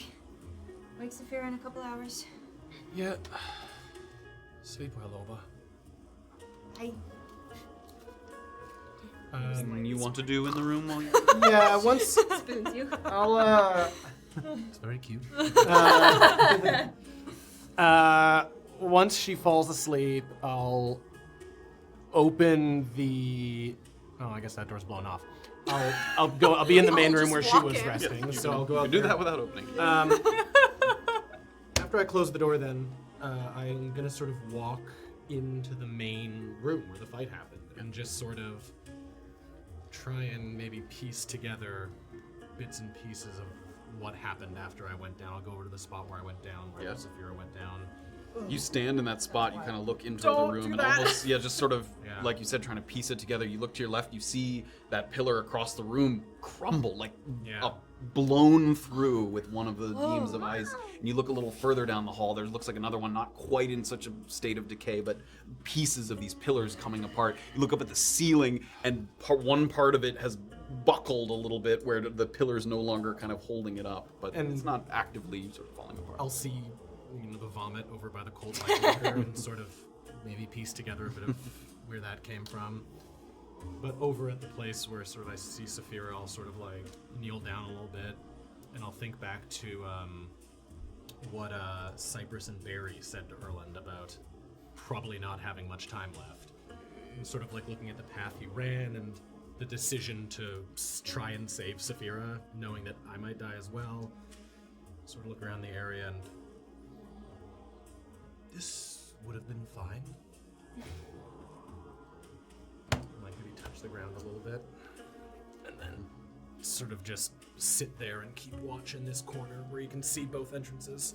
As you put your hand down and then sort of lower yourself down to the floor, you then pick your arms up to cross your arms, and you see, and there's blood on your hand there where you picked it up from the floor after you sort of touched the ground. On the chest. This would have been fine. Erland begins his watch. Graven. Walk past a creature kind of on your right there. Let me bring up the. Sorry, you passed by a couple creatures, and now you see one of those yetis in front of you that's again sort of encased in the Yota's Froll, and you're right there at sort of the base where these two doors are. And you hear once again just the wind pushing against them. Can I like kind of steady the door with one hand and listen in? Give me a with perception. the other. Is 11. 11. No sound at all, other than the rattling of the door. Nothing. Taking care because I think maybe I didn't see, but making sure there's not going to be a trap here. Like, You don't see anything. Yeah. You heard me go. We heard it. Yeah. Chunk. Yeah. I'm gonna open that door slowly. Push the door open. Actually takes quite a bit of effort. This one, it's not a push. It opens again to the outside, and with the wind blowing against it, you have to pull it, and finally, once it reaches kind of past 45 degrees, flies open. look into the interior. And this area, kind of like the first area you went into, has a few shoddy tents, like Goliaths were sleeping in here at night or sort of whenever, and they're sort of crudely hung over these planks of wood or branches that they've sort of carved out here.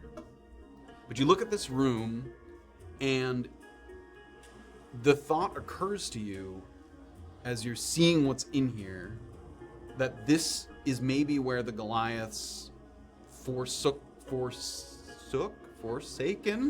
where they've forsaken their material possessions after they sort of were enthralled by the Cold Light Walker, anything they didn't need on their person.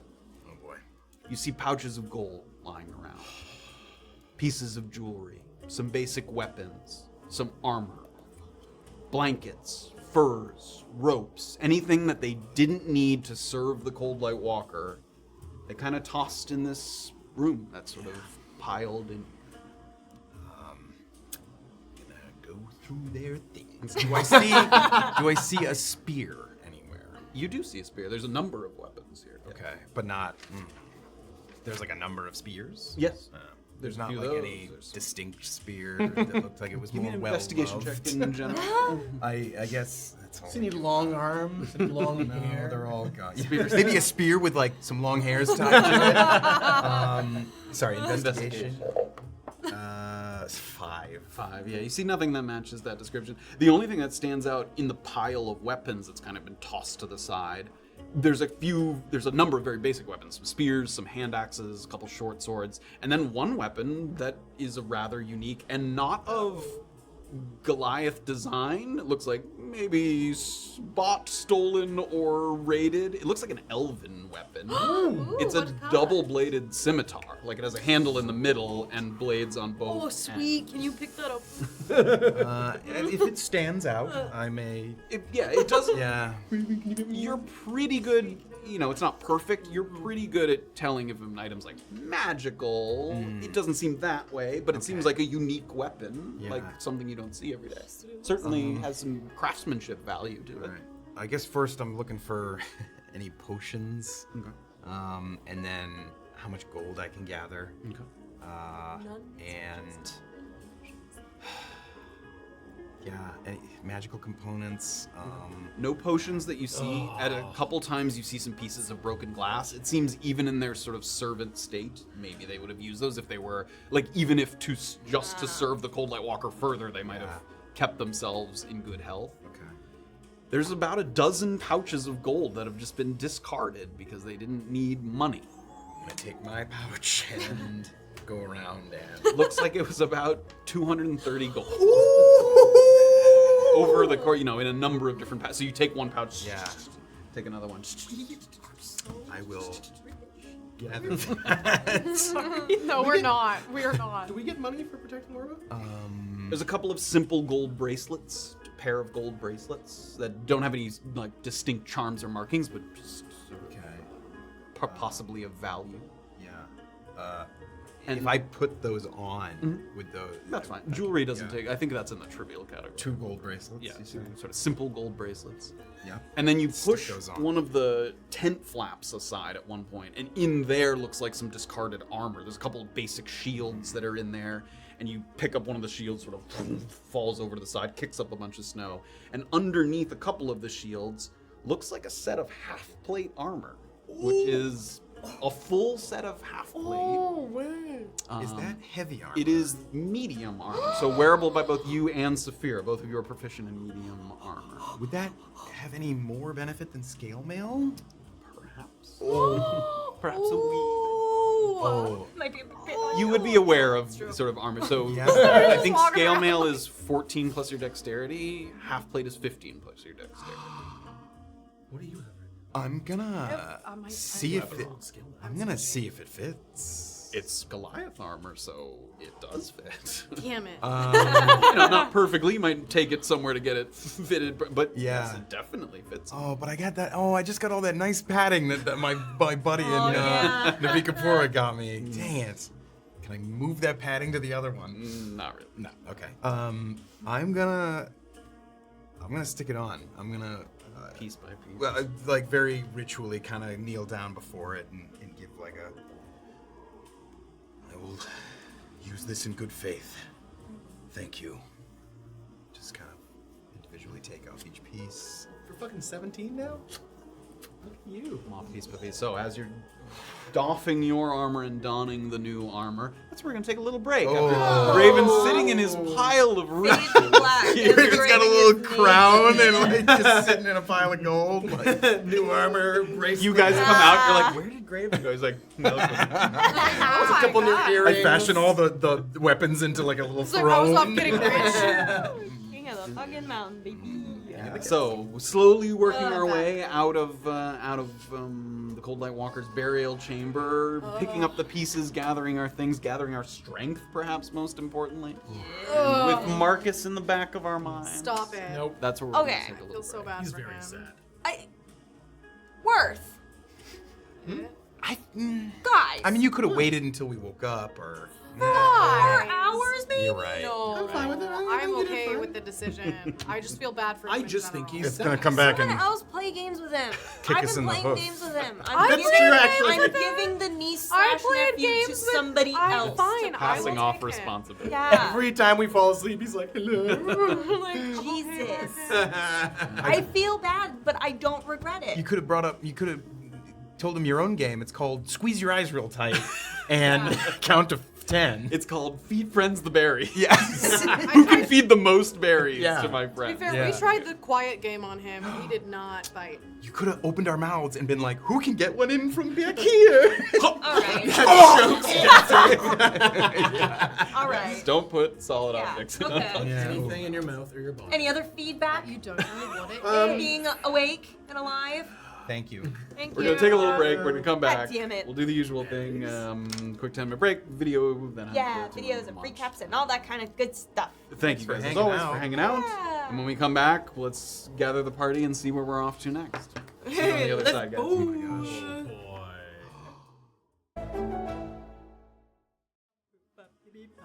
Welcome back, everybody. We hope you had a wonderful break. I was gonna more. It wasn't supposed to be like a reveal. Ha! meant to do it on break. Welcome back. We're again, for those of you just joining us, gathering our strength and getting ready to head to our next destination. Really, once we figure out. Didn't think we'd ever make it. Nope. Trying to get a little bit of rest in as best we can before we continue on to the north and to the coast. Okay. Before we dive back in, Before we please dive back do the in. usual thing. Let's fucking go. Crazy Locha gave out 10 community subs. Jack Power gave out 10 community subs. The Goodies resubscribed. Rars It's Kira resubscribed. Scrubs Hannick resubscribed. Kevin Trey gave out a sub. Jack Power did 10 community subs. Bits might not be working. Let's refresh the page. Here we thought that go. was Ali someone's Slayer did name. 100 bits. Ali Slayer. Bits might not be working with 3 gifted. Honestly, that username's not taking Ali the Slayer. name. It's so Ali funny. Slayer's done 200 bits. Crazy Locha did 100 bits. Ali Slayer did 100 bits. Ali Slayer did another 100 bits. You all are absolutely fantastic. Hope someone gave Orba bits for smacking Marcus. Nah, just shade, bro. You did good. For smacking that valley. That's what they call it, smacking the valley. I did. That's I- when you throw all 5 dice. in the valley. Smacking the valley. All right. So we return to, and I can even bring up the little map here. We return to this room that Graven has wandered into that had the sort of discarded, unneeded remnants of these Goliath's lives, sort of looking into the armor and the furs and the jewelry that they left behind. And it, again, sort of hits you in waves just how consumed they were, that they didn't even just stop what they were doing to help the walker. They cast off all sort of material possessions and fully almost committed themselves to this creature. And that's sort of, as you're pushing through all the belongings that they weren't carrying on them, you know, on their person, that just sort of makes an impression on you as you see them. Hear any writings, any books? No, nothing of that kind. Okay. And personal effects, like, wouldn't have any meaning to me even if they had like. Yeah, there's a couple of pieces of jewelry, and again, those might be personal effects that sort of didn't mean anything. Okay. Well, I'll put my scale mail like in my pack for now. have the space to carry that. Well, I'm missing. There's 2 broken bear traps, right? Yeah. So, is a set of armor like a medium sized? It's a large size set of arms. Well, that would take that slot of the 2 bear traps, so I will stick that in my bag for now. Put almost like a sort of a rope around it so you can kind of sling it over to the side of your shoulder in the bag there. Yeah. We got lots of open slots now. Okay. We have no possessions. That next door that we haven't gone through, if I come back out, how close am I to that? That one way up that you It tried was to get way up? up. Yeah, I mean it wasn't close. So you're coming back outside after? I'm gonna Gavin? come back Okay. outside. Give me a perception check as you return. And again, as soon as you sort of push the doors open, 11. 11. Okay. As you come outside this time, you have, as I look at the map here, you're looking kind of out there. You're looking in an eastern direction in the sky bowl, so further east. So you guys came all the way from the western side. You were working your way further and further east. So the part that you're looking at is actually parts that you guys haven't traveled through at all. Kind of look out in the distance.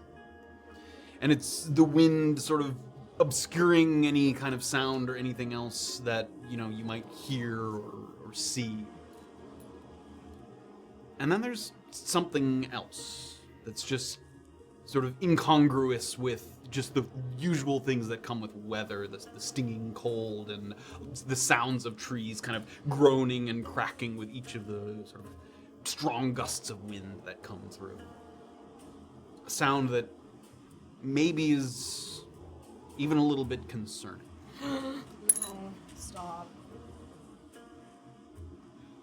As you try and concentrate and focus as much as you can to push out the wind, it's something like very intermittent. Like if you weren't standing outside for a little while, it would almost sound like it was just one thing and then gone. Like there's long pauses in between them. And you hear it in the distance, a heavy sort of thumping.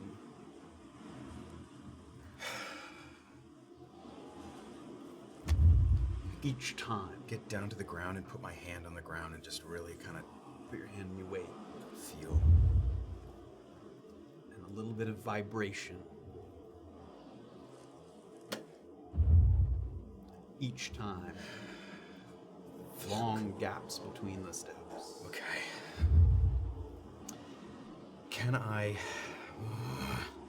see off of this thing that we're on here? Yeah. I mean, you can't see like directly below, but you Yeah. can see off in the distance. Yeah. Do I see like any patches of trees kind of getting rustled? Give me a perception check.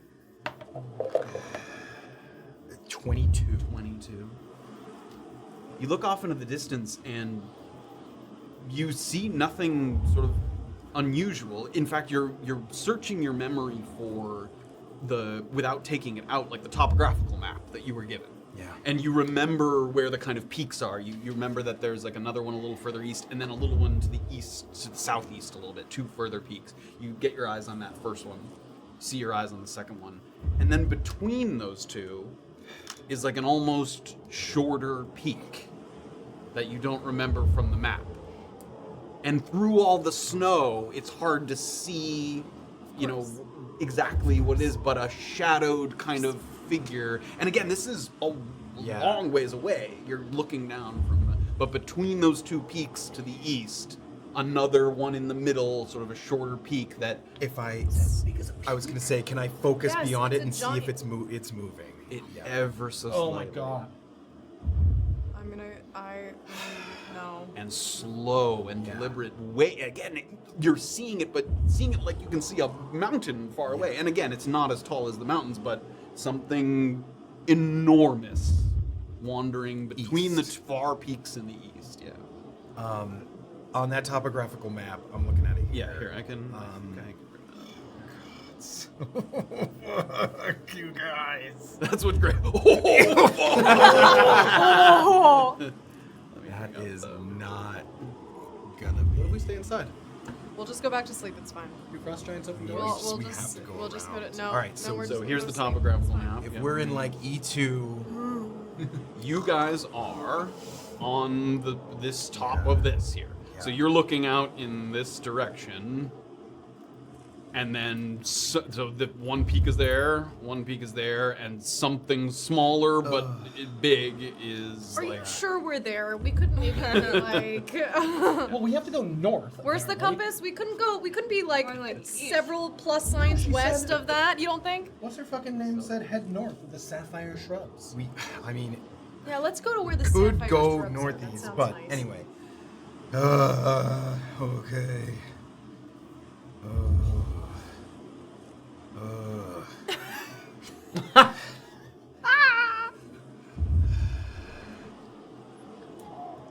I'm gonna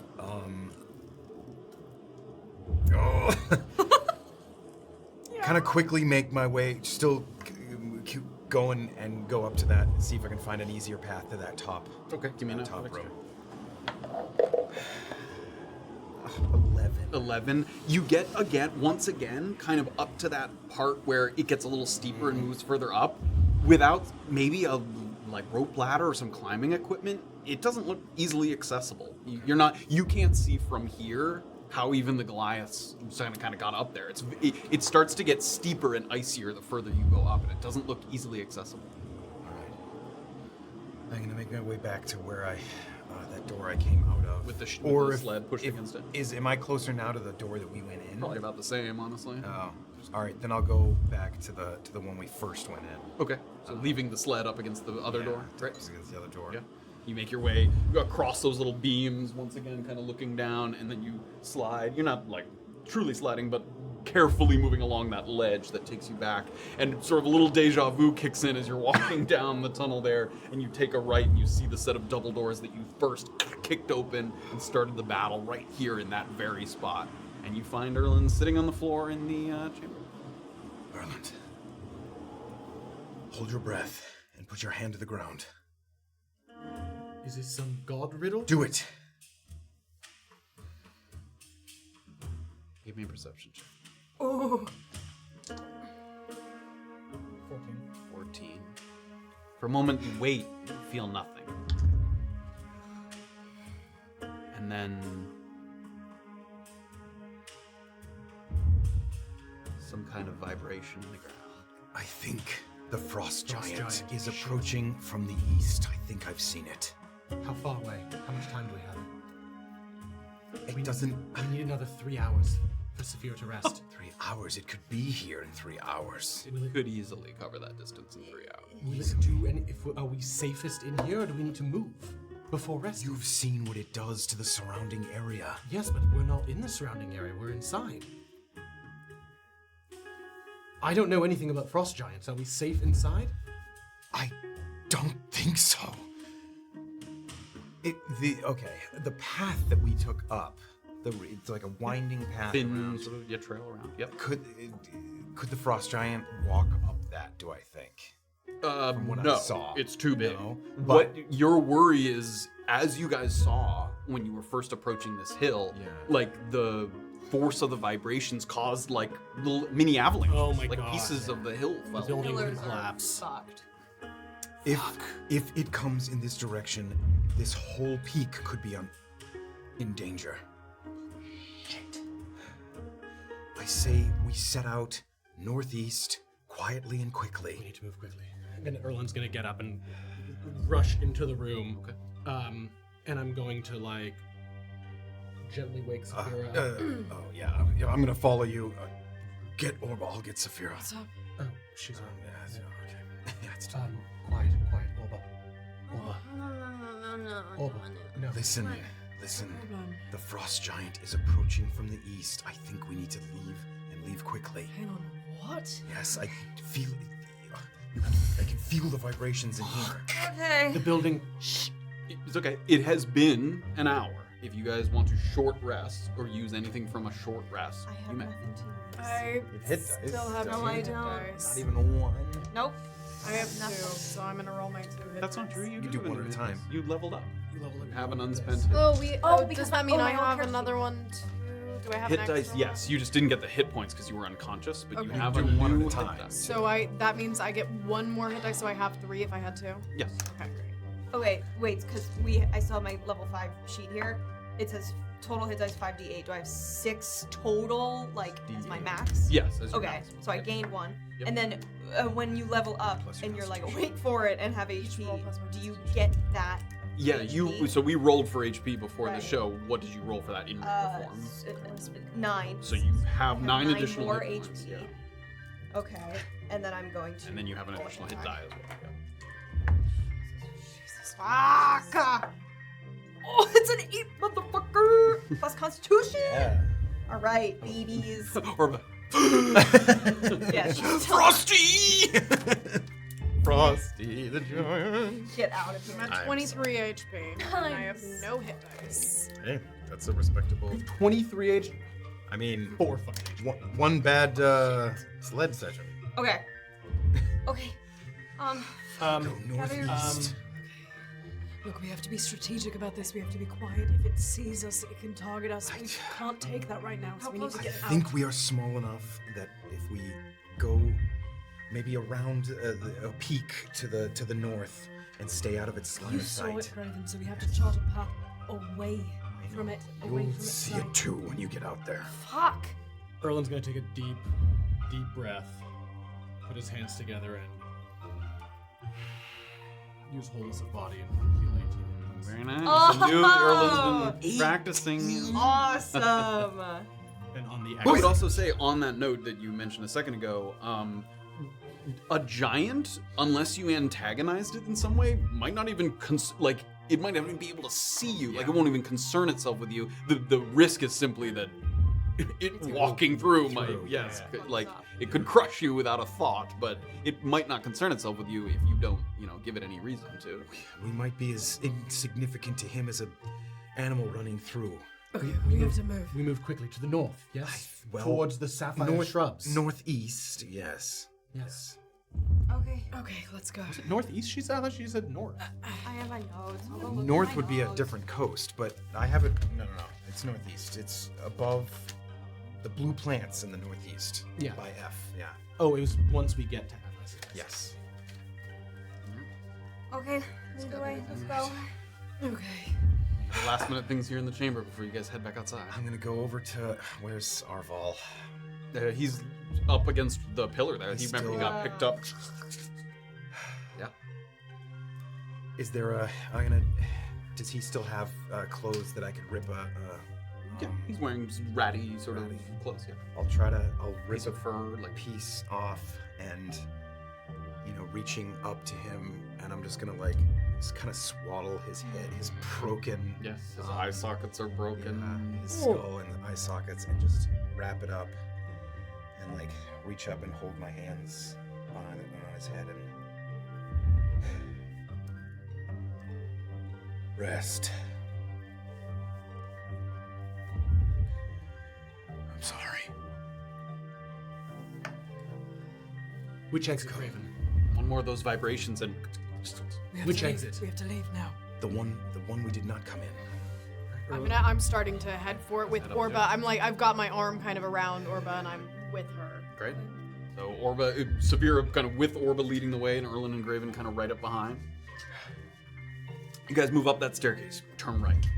Again, turn right. See the set of doors in front of you. Graven, or Safira and Orba get up to the door there, and you move to push, and there's something kind of blocking. It feels heavy. And you sort of push against it, Yeah. and it's giving, but you're surprised kind of just by the fact that it doesn't kind of immediately open. Erland will throw his whole body into it. I'll go with him. And with the four of you all pushing forward, you hear kind of, and as the sled kind of hits the ground, poof, makes a big puff of snow. It's mine. It's mine. I put it there. Okay, we have to keep going. Yes. As you get outside, that wind, the snow crisscrossing across your face, back and forth, back and forth, back and forth. So, as you start to move, are you heading back towards that same spot where you guys came up to this summit, the little pathway? Yeah, we can't sled down this summit.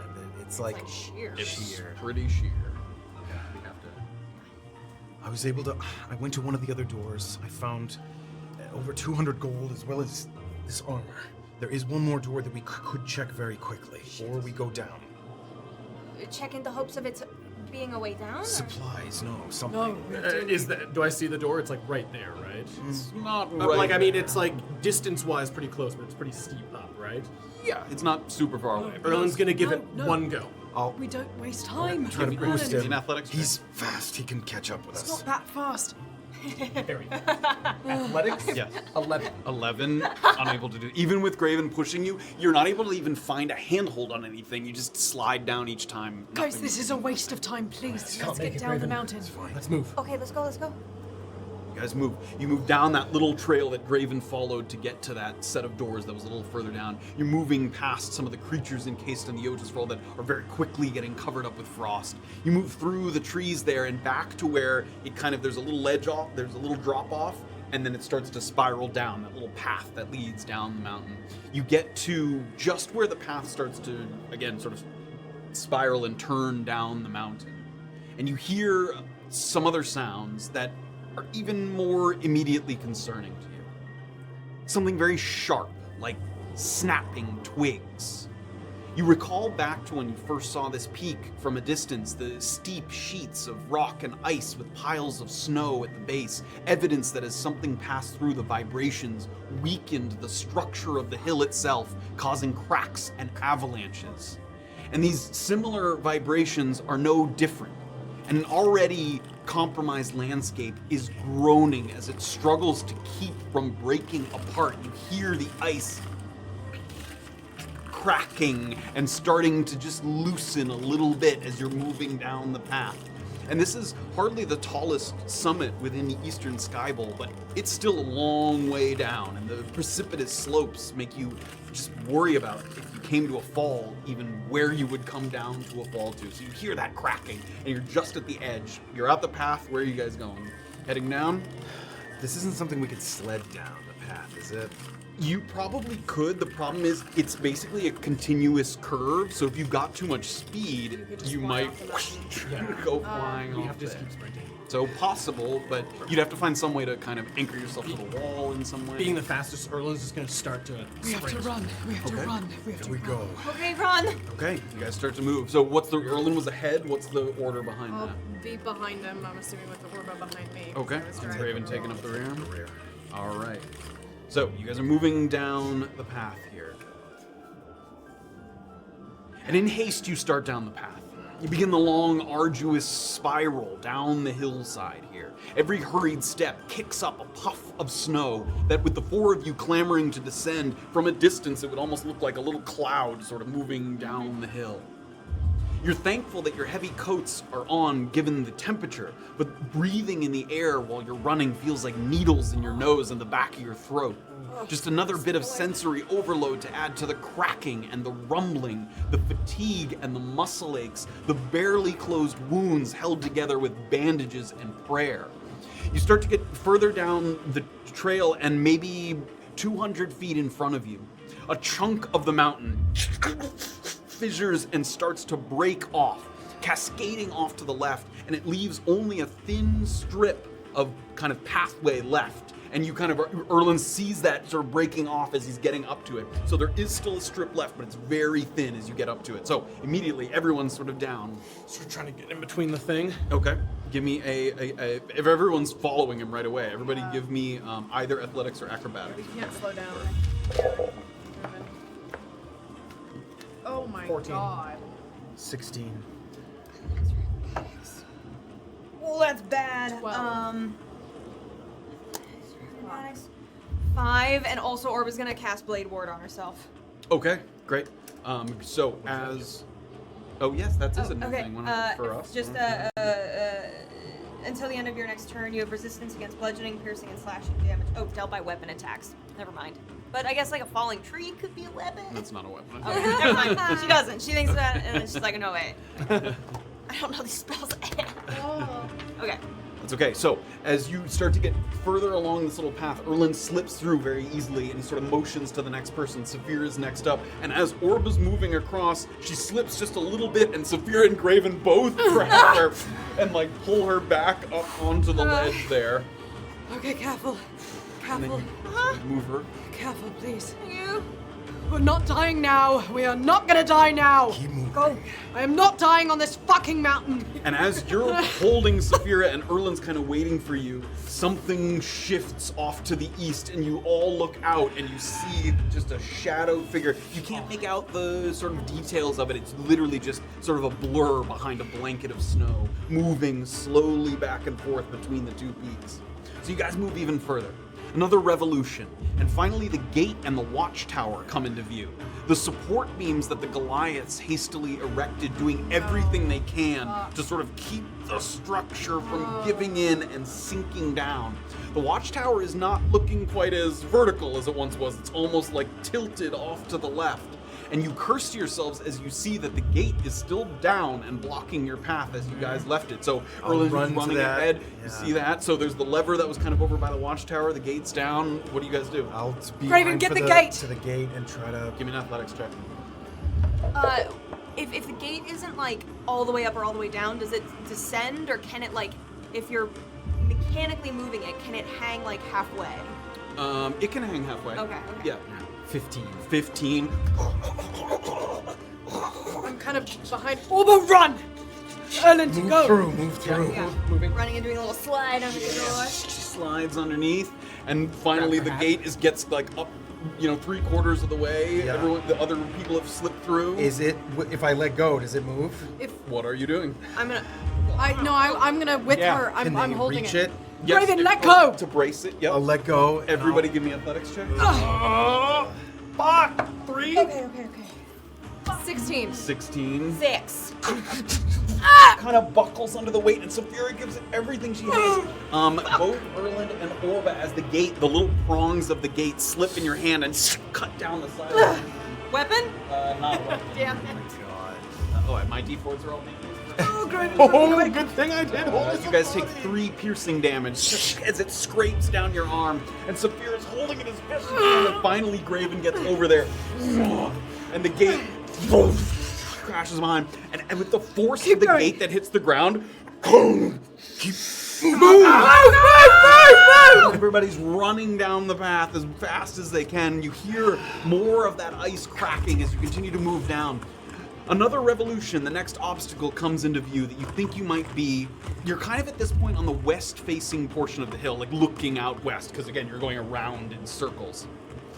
There's a perpendicular separation that's tilted the path. So if this was the path, it broke and is now like this. So it slopes up and then there's a drop off. And this path is sort of slick and icy as it moves up. And the first person to get there, Erland, you're like, can tell right away that you're like slipping on the ice. I need everyone acrobatics checks for everybody. Oh my god. No more with these dice.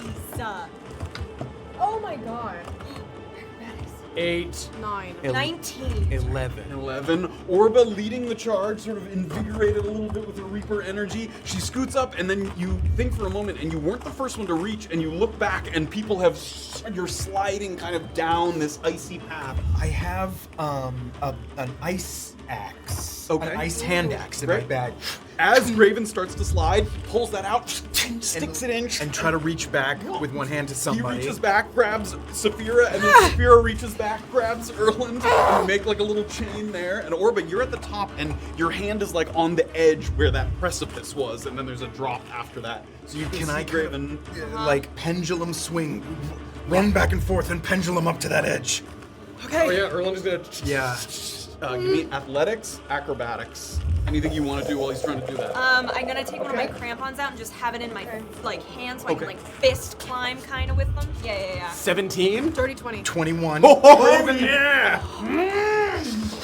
And like a clock swinging, Erland gets up to the side, and for a moment, so you're running along the side, and then you get to the wall, so you actually run along the wall for a second. How long of a drop is it down, roughly? So you get up to the edge, kind of where Orba Yeah. is, and it looks like it's about 20 feet down. Okay, Erland's going to let himself go over the edge and hang on. Okay.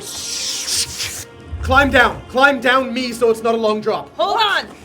I gotta make sure everybody gets here. What is everybody else doing? Graven pulls Safira up, yep, and then Graven. I can, yeah. pulls himself up the rest of the way. Yeah, Orba's gonna like try to make a leg available, anything that's gonna make that just a slightly quicker Graven, experience. Using your clothing to sort of get grip on, you pull yourself up to the edge. Put there. the axe in so I can hold it. Erland's gonna Graven, grab this- onto the axe, climb down so it's not a big fall for you. Okay, I'm gonna start climbing down. So you go down Erland, you grab him by the shoulders and then the waist and then the legs. So it's about a 10-foot drop the rest of the way. Let go. Let go. Give me an acrobatics check.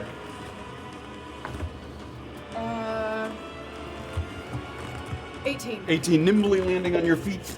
And you look back up. Who's next? Orba next. Orba next. I'll put the Hey, cramp Orba, I'm down. in and I'll start I'm kind of climbing like down. waiting to break No the wall. offense, Goliath. in case- in Release case anything from happens, I'm Erland's waiting legs. Give me down an there. acrobatics check. Acrobatics. Does she get it with advantage if I'm down with 4. Easier check. 4. So she falls, and she's falling kind of flat instead of vertically down. And Safira, who's there to catch her, you get her Trying to legs, cradle. but it like pulls her back. The two of you kind of topple, and Orba hits her head a little bit there. You're on HP, kid. You take 2 bludgeoning damage as you hit the sort of hard ground below, and Graven's the last one. Quickly, Graven. Down him.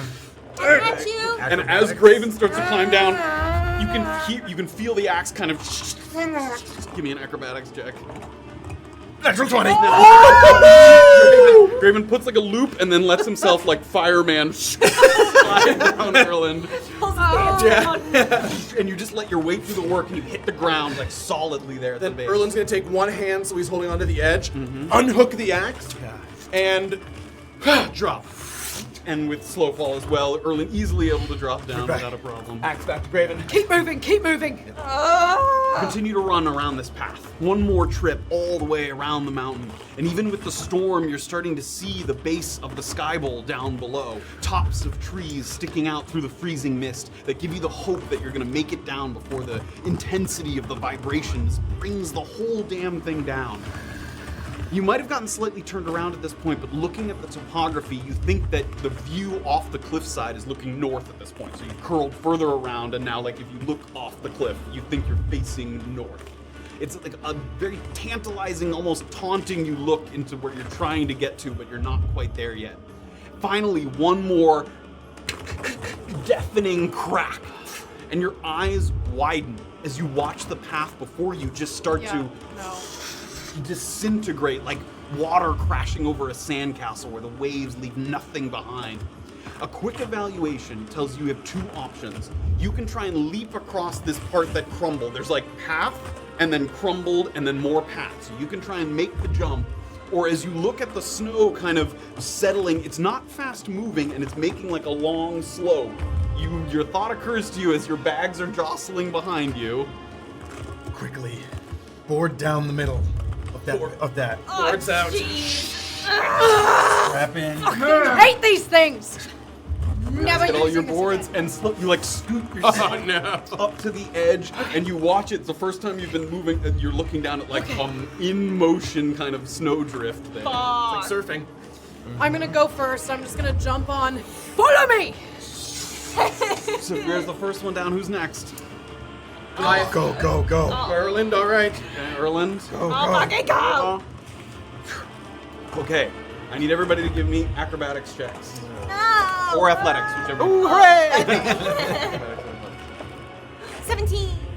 24. 15. 15. Nice. 22.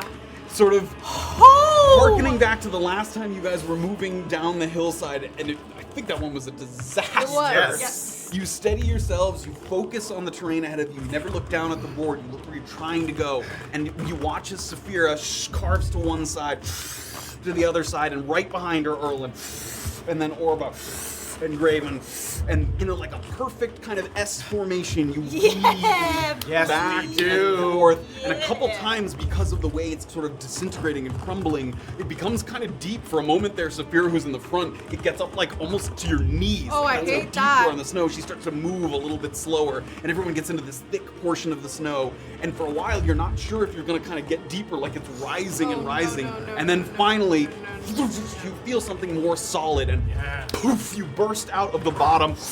And now the trees are at your level, so you're down at the bottom of the sky bowl here. Trees whipping by you. I need everyone to give me one more of your preference acrobatics check. Which way? You said we were facing north? Yes, Like you straight just, north. You just slid north. Yeah, like pretty much straight north. Me too! Natural 20! I rolled a 19. 19 and 3 nat 20s. And Safira gets to where it flattens out. She hits where that part is, and with a full 360 spin, she like. And she comes down and she watches Graven and Orba, and then Erland. Little hiccup. And you all find, and it sort 26. of looking to each other, breathing hard, and making sure that everyone's okay, but seeing that everyone sort of expertly weaved your way down that disintegrating path. And now the cracking has kind of faded away, and all that you can hear is every once in a while that. As soon as we're down, I'm gonna take the thing off, and kind of hearing that. It's time to keep running. We have to keep moving. Let's go. If we Fucking hate the mountains. To the coast. We're heading to the coast. Also terrible. our knowledge of this topography map, if we were to go up to, if we climbed that left peak in E1, You bringing up ones? Yeah, where did we end up after all of that? Go away. That's all yours. Okay. So you guys were like circling around this peak like in a spiral, and you got to about here, and then you kind of slid down here, and you've ended up not in the middle there, but like at the base here. So you're right there. Okay. So if we went directly east and climbed that peak, Like this one here. could we then sled?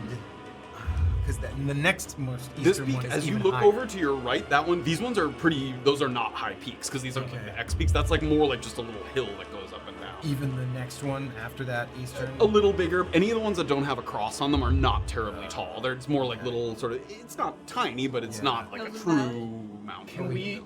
Can we see where the giant is moving from here? Give me a perception check. Like what direction? 14? As you sort of look in the direction and try to just sort of locate the source of the vibrations and the sound, it doesn't seem like, given the description, that it's made a ton of progress. Definitely still coming from the east, sort of moving in a thatward direction. We head north, away from the giant, then move east. Fuck. Get out of this sort of rolling hill area towards Erland's gonna, if he has the map out, towards the top of E1. Orba. And then we can travel along flatter ground east. Away from the giant. Is that where we're I think going? that's the best way to do it, yeah. Okay. Which of these ones are you taking? You're trying to go between them or up or around these little sort of small The arrow that you drew to the right is Great. what I was saying. Great. Sort of trying to get towards that, because once you get into the top of E1, it looks like that it sort of hooks around above F1 as well. It looks like it's sort of flat ground. Yeah, it's pretty flat. I mean, everything up here is relatively to where you've been much flatter. So yeah, just trying to get to that part of E1 where it seems to flatten out. Right. So with boards kind of tucked under your arms, moving through the snow, hearing the vibrations. And as you guys are moving quickly, it feels like you can definitely still feel and hear, but it's getting a little quieter the further you go. It seems like certainly whatever direction it's heading isn't coming like north toward you guys. Maybe it was moving across, kind of east to west. And those vibrations become just a little bit fainter just the further that you move north. The storm, however, is kicking up even more, and this sort of in congruence with what you've heard from and what you know about the mountains, the frost giants bring bad weather with them. It's sort of a storm follows them everywhere they go, and in sort of like a wide radius that just swallows up the land around it. And it's hard to see more than 50 feet in front of you. You're sort of pushing past some of the trees. A couple times you duck under some trees that have a little more in the way of needles or branches that can just cover you from the wind and the snow a little bit better than it is right now. So you guys are marching. Sort of looking to Safira and Graven. This is how you grew up, in the mountains. Not these mountains, mate. Not these. The storms get bad, but they come and go. I'm with Orba. This is terrible. I hate it. Cold. I'd rather this than be back in that chamber again. I didn't sleep. I know. Sorry. We've got to keep moving. Kind of got my hands like on the back of Orba's neck, like making sure. Shudders in your hand. It's warm. I think I have a glove on, don't I? It's covered in snow. The inside of the glove's probably pretty warm. Cold ice water drips down her back. Oh God! Oh, I'm so sorry. Keep eyes open for the blue plants. Okay. Blue plants. Blue plants. Okay. Like almost like Safira has her hand on Orba, and you guys are kind of almost like making a little chain there, sort of making sure that you don't lose each other. You can hear each other's leading the boots. way. Yeah, kind of boots squeaking through the snow. Give me a perception check. Dirty 20. Dirty 20. As you're moving further forward, further and further, the vibration's a little quieter, but still storm kicking up. And off to your right, like forward and off to your right a little bit, you see a bright spot that definitely isn't the sun. It's too sort of level, too much on the sort of same vertical alignment It's that like you noonish, right? Mhm. Somewhat, yeah.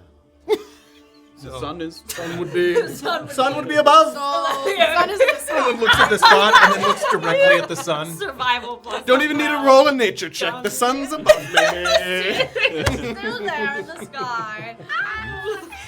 I'm with you, Matt. And as you look up to your right, that bright spot sort of looking through the snow, it's warm and it pulses. It's a warm light that kind of flickers a little bit. You get a little bit further forward. Do you see the magic? Is that magic? The warm light. What? What light? Looks like torchlight. Can I take my spyglass out? You can. It's not helping much, simply Okay. because the visibility is limited by not by the distance, but by the snow. It could be Praxis's. I was gonna say, Contact, could be friendly, but- could it? No, we're not even close to where she said she'd leave the horses. And at that moment, hey! Oh shit. Do you think it's? Let's try it. We have to. We have to try. Erland's gonna pull out a torch as well. I'm waving. Hey! Are you moving? Yeah, I'm gonna moving move towards closer. Start to get closer. Yeah. As you get a little closer and your visibility is Even starting light to a come torch to in this you. weather? It's not easy, Good and luck. it that thought strikes you, and as you get closer, you see that he's at the mouth of a cave of some kind. So it's able to keep his torch lit, and he's kind of waving it there in the entrance Smoke of a the cigarette cave. in the rain. You see a man that's sort of gaunt, sort of thin limbs and sort of a thin face, wearing a number of pelts kind of crisscrossing. He at first looks like a rather sort of built man, but as you get closer, he's just wearing a lot of layers. First of all, he looks like a human man, not a Goliath. And he's waving this torch with two hands. He looks a little older. He looks, maybe in his 50s, maybe even 60s. Sort of an older man here, and sort of with his has a thick kind of black mustache there on his face that a lot of the snow and frost has kind of collected in there. As we were approaching the sort of, once we see it's a cave, as we're approaching, do we see any signs that, like Praxis showed us? Scent signs?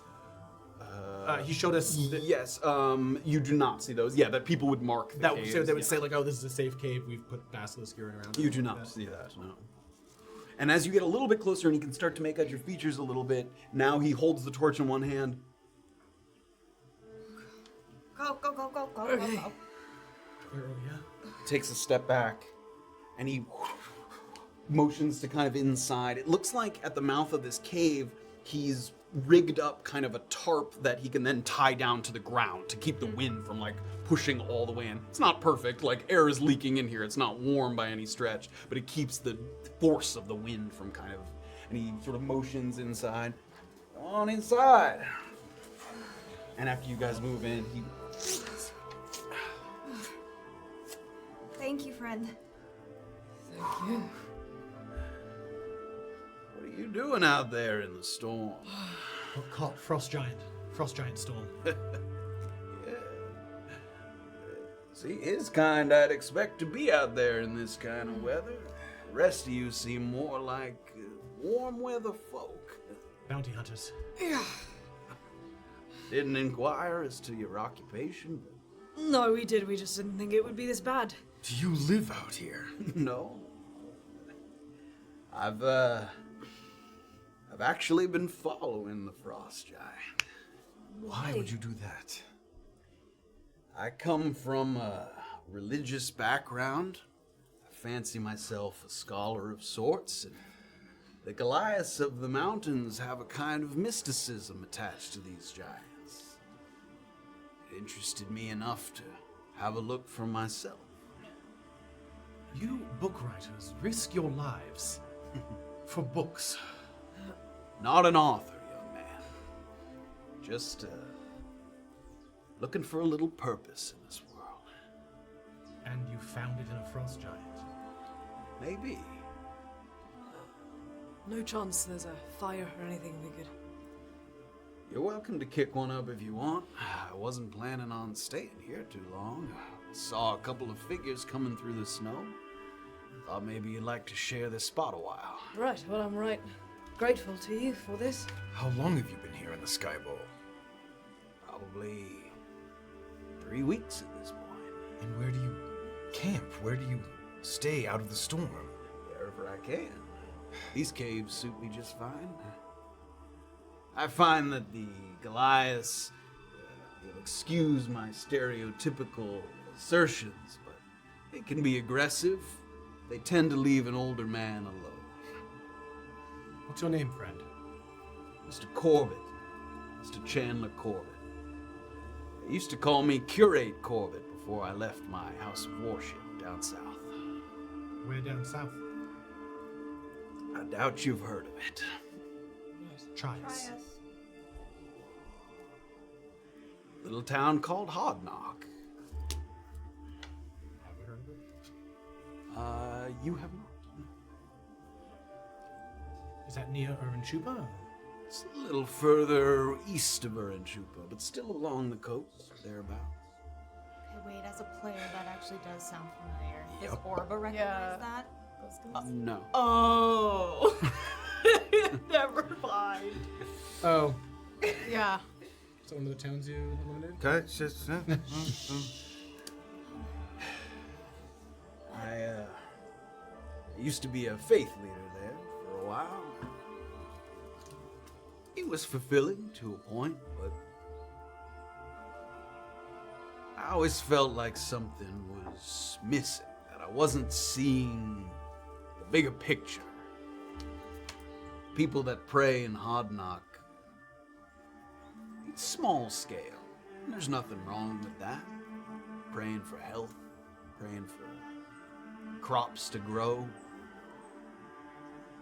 But the people up here, they pray for sad things. They pray that they might just live another day. That's real prayer to me. Did you leave the house of worship on good terms? I'd like to think so. I can't see them speaking poor of me, but Are you of the New Kelkian faith? yeah. Sort of. I know about the New Kelkian faith and the gods therein. They suit me just fine. But like I said, there's an awful lot of faith out there. I just want to find out which one suits me best. And do you think tailing a frost giant is going to help you in that endeavor? I think that the Goliaths have myths, entire religions built around these giants. They must believe very strongly for something so dangerous to mean something to them like that. I'm hoping that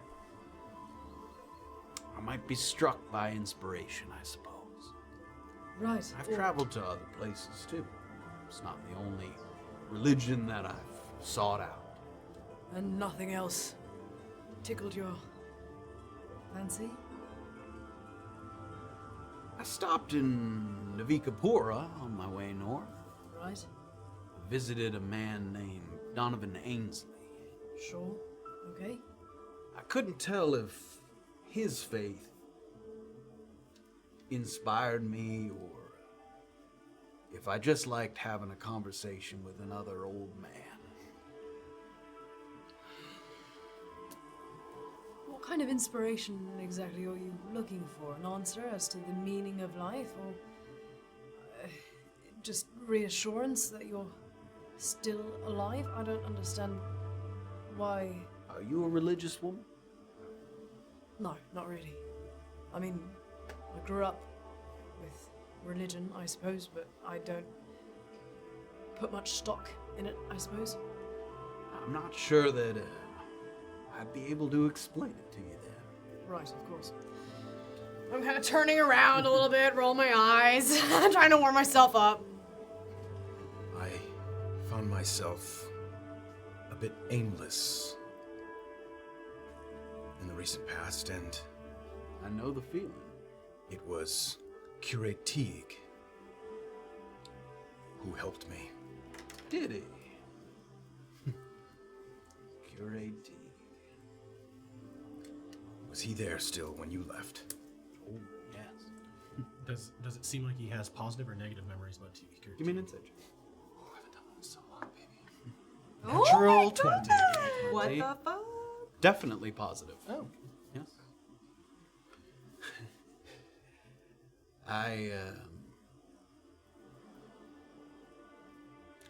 I sought out Curate Teague's help my own self when I was first feeling that my purpose was not fulfilled. It was actually he who encouraged me to travel a bit. I tried to get him to come with me, but he would not. He seems comfortable there. He does. The people of Hodnock respect him very much. I got that sense. You were down in Hodnock. You're all the way up here. Bounty hunting bring you across the continent.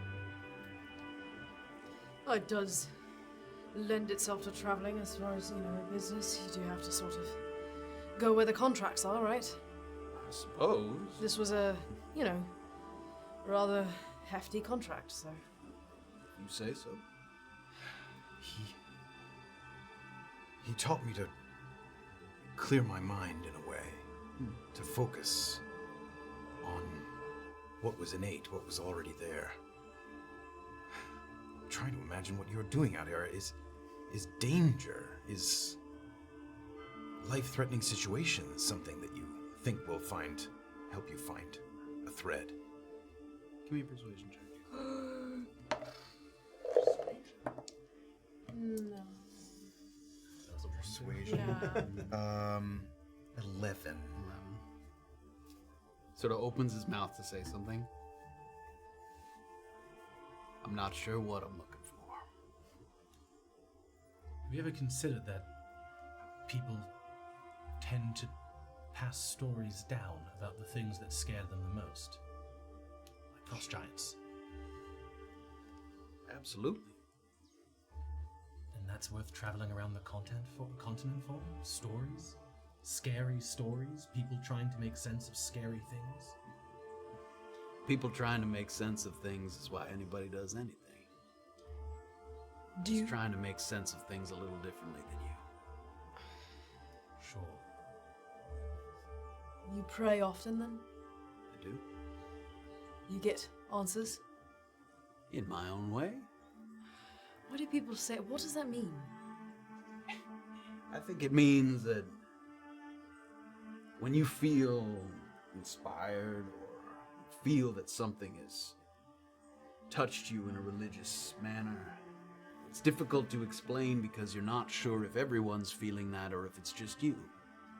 I suppose I could get that listening to nice music and drinking a mug of ale. I mean, If that works for you, it does. I usually. encourage you Works to do better it. for me than prayer.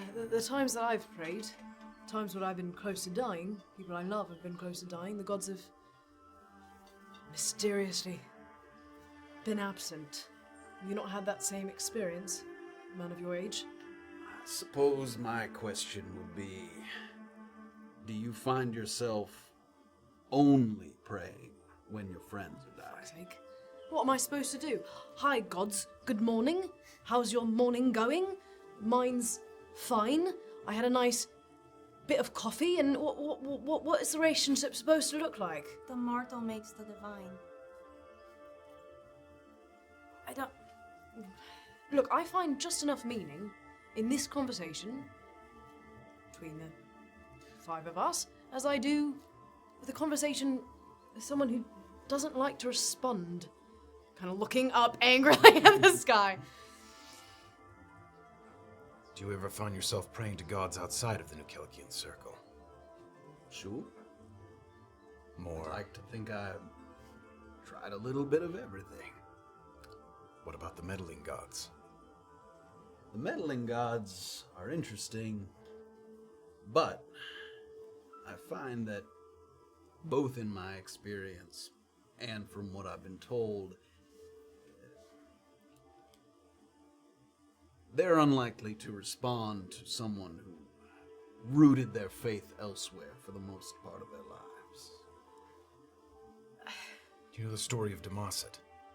Yes, walked into the sea. That's a good story if you haven't heard it and you like stories. After combining the powers of all of them and rooting their power to this world in a couple of places. Do you know this part of the story? Not in so many words, but yes, I know the part where he asked for the power of the gods and they struck a bargain with him. But afterwards, after his task was done, but before he walked into the sea. No, but I'd like to hear it. Well, as I understand it, two very important places were sanctified in a way, giving these gods the ability to influence our world more. One, near Nolan's Woods or in it, and the other, I'm trying to find out. If I find my way out of these mountains safely, that sounds like somewhere I'd like to look into. So it was this Demaset that gave the meddling gods the power in the first place? You heard the song, didn't you? I wasn't listening to the lyrics. Don't you think? I was listening. The lyre play was quite good. I wasn't listening to the lyrics. Oh my goodness. Fine. You seem to me like a man who has bored these two with a few stories of God. Not so much bored. You're not angered. You don't think they bear some responsibility for the chaos here. You're a man who's seen a lot of suffering, seen a lot of people pray, a lot of prayers not answered, some of them your own, some of them others. They created this world, and supposedly then were responsible? Do you think you're deserving of their intervention? I think I shouldn't have to ask. An interesting position to take. I suppose. I've been a soldier for a long time. I've watched a lot of people die, a lot of people who didn't deserve it, a lot of people who prayed every day, not just when they needed it. The gods don't make decisions for us. But they were supposed to make this world in their image, no? Have you ever seen a prayer been answered? Yes, I have. So you know it can be done. Yes. So I I do. suppose the question is not, do they respond to your prayers or not? But why do they respond to certain ones and not others? I know the answer, in the cases I've seen, at least. Safira, while you were unconscious, prayers were made in that room. Prayers that if they were not answered, I believe it. at least you and maybe more of us would not be here. To which gods, Goliath? As many as I could reach out to. And they all helped.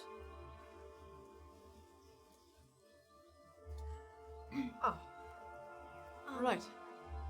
On our way down the mountain, I think something happened to my long slide. How big is this cave?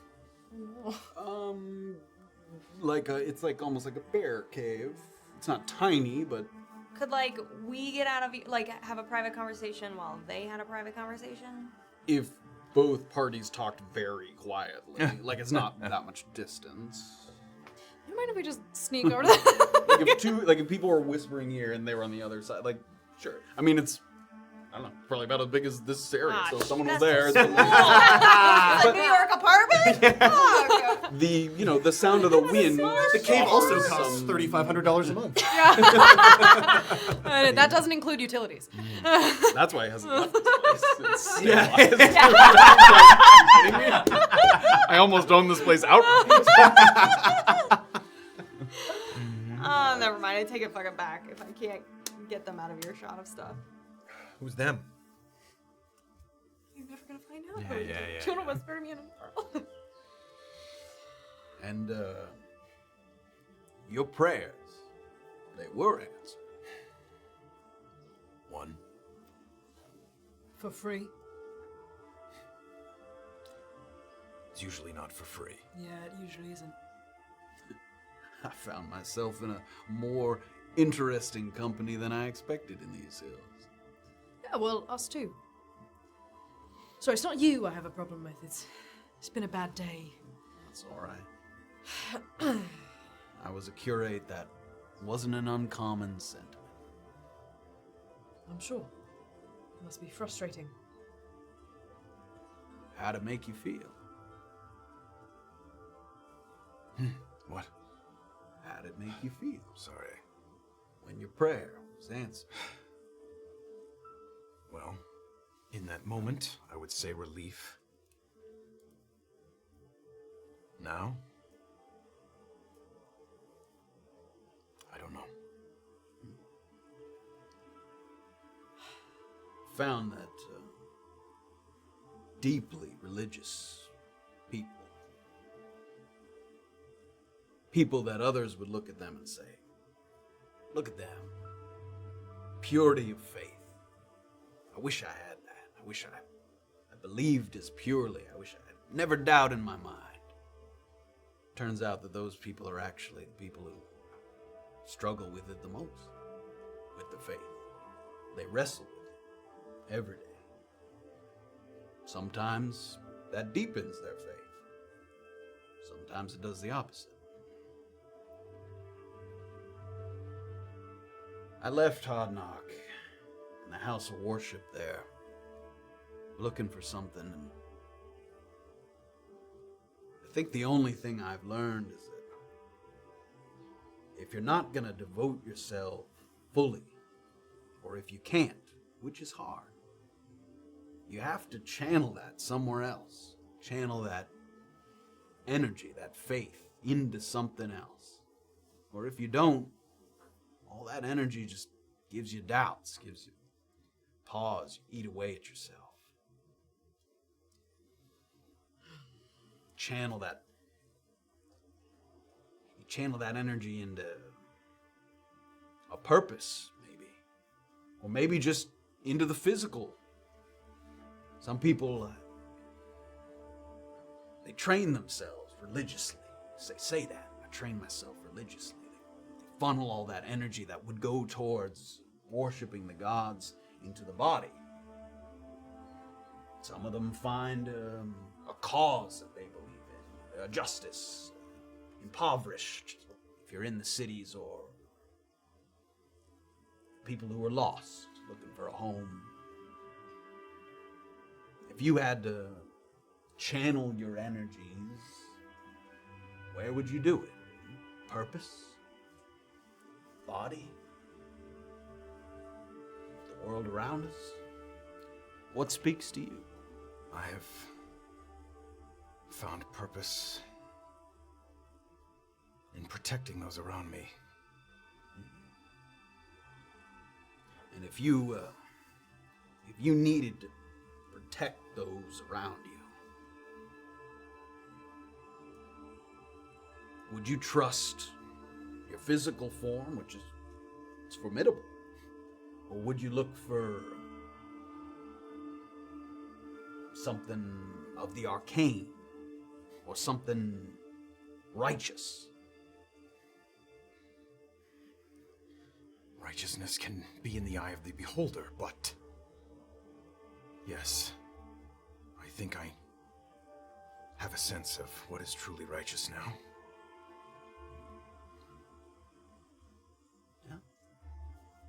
Ought to let that guide you. Stop doubting your faith. Accept the level of faith that you do have.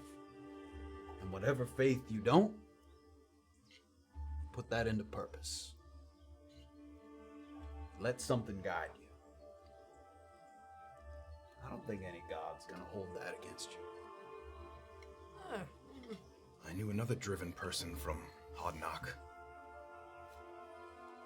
Her name was Freya. Do you have a last name? I think there was a couple Freyas when I was in Hodnock.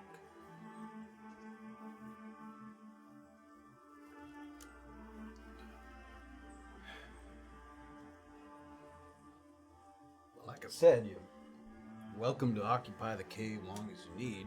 It's not mine. I'm probably gonna sit for a little longer, see if the storm passes a bit. And then I'll tail the frost giant here across the sky bowl. Frost giant was moving northwest last we saw. I got a good look of it from a distance before I came down here.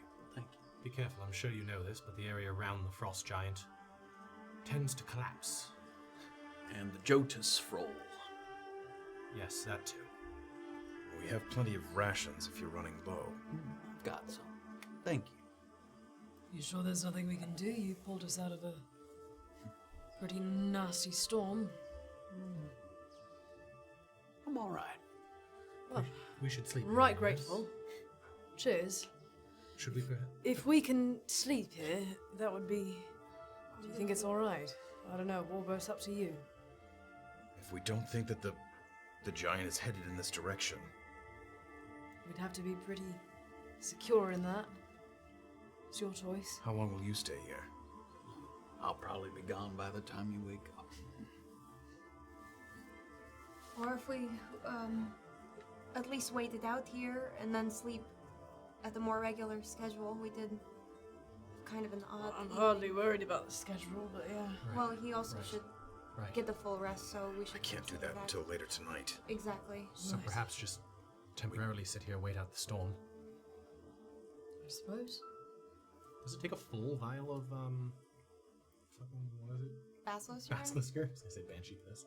Basilisk urine? Does it take a full thing of basilisk urine to coat a cave? Depends on how thoroughly you wish to coat. And that just keeps like animals at bay, right? Yeah, it would keep animals that are afraid of basilisks away. Which is a hefty Yes, list. which Do we all? I mean, we all have that, or just me?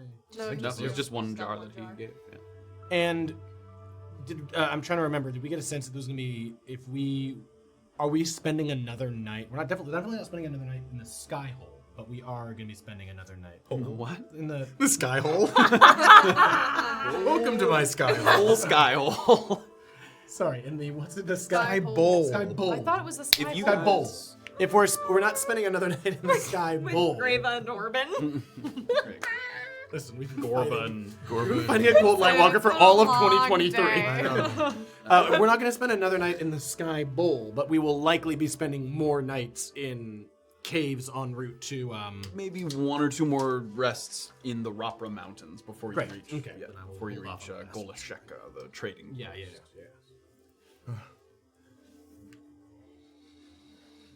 I'll leave you to it then. And as he's kind of walking by, places a hand on Graven's shoulder.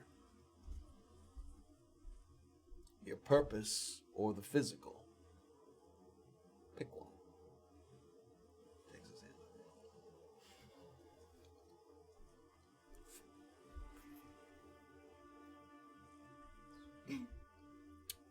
Has he left this guy? I mean, Not he's in the he- corner. He Yeah. went over Oh to my a God. wall. I thought he was leaving. Said he was gonna rest here for Yeah. until the storm Oh, died that's down. a so little funny. bit. Okay. T-poses in the corner.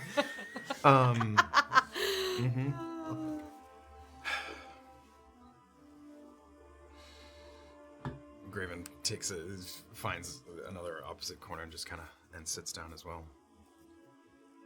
Orba, Huh?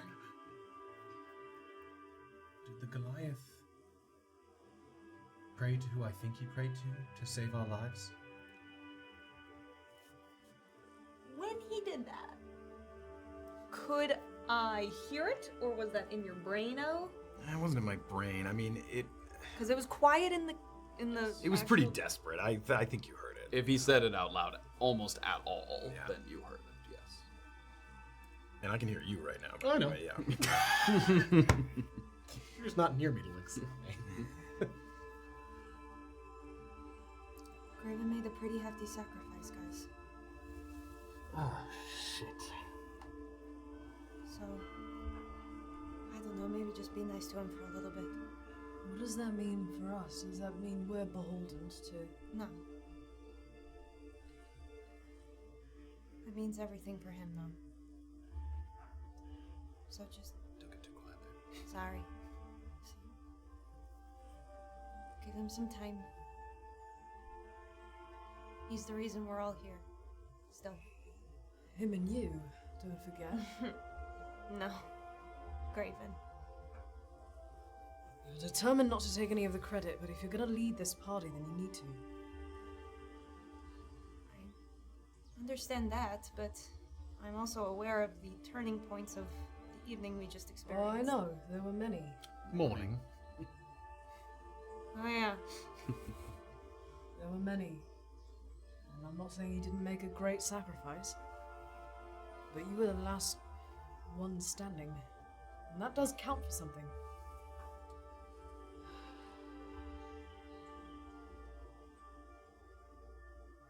If it matters, the sacrifices that we all made, they all matter. Maybe his more than others. Do you know what that means? Your physical form or your purpose? What is that? Is that actionable? I mean, I would imagine so, but that doesn't sound like a... can we help him with that, is what I'm saying. Sure. We all have things we devote our life to, Safira. Oh, yeah. I know, I'm you just did it. saying, if we can be of assistance, considering the fact that he did just sacrifice something to save our lives, then I would like to do that. No? Yes. So, I don't know what that means, but we're here to help you. Kind of, I don't know, if he seems like he's far away, so I'm just kind of saying that, like, to see if he even absorbs it. I mean, you know he can hear you, but he doesn't Yeah. sort of react immediately. Far away.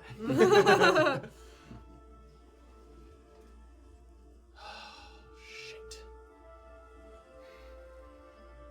Look, we should talk, not now, but at some point in the near future, considering if we don't die in the storm or We're in not going to Avalanche. die in Yeah, this storm. all right. No, so we should talk tactically about how we approach this, how we could maybe do it better if something like this were to happen again.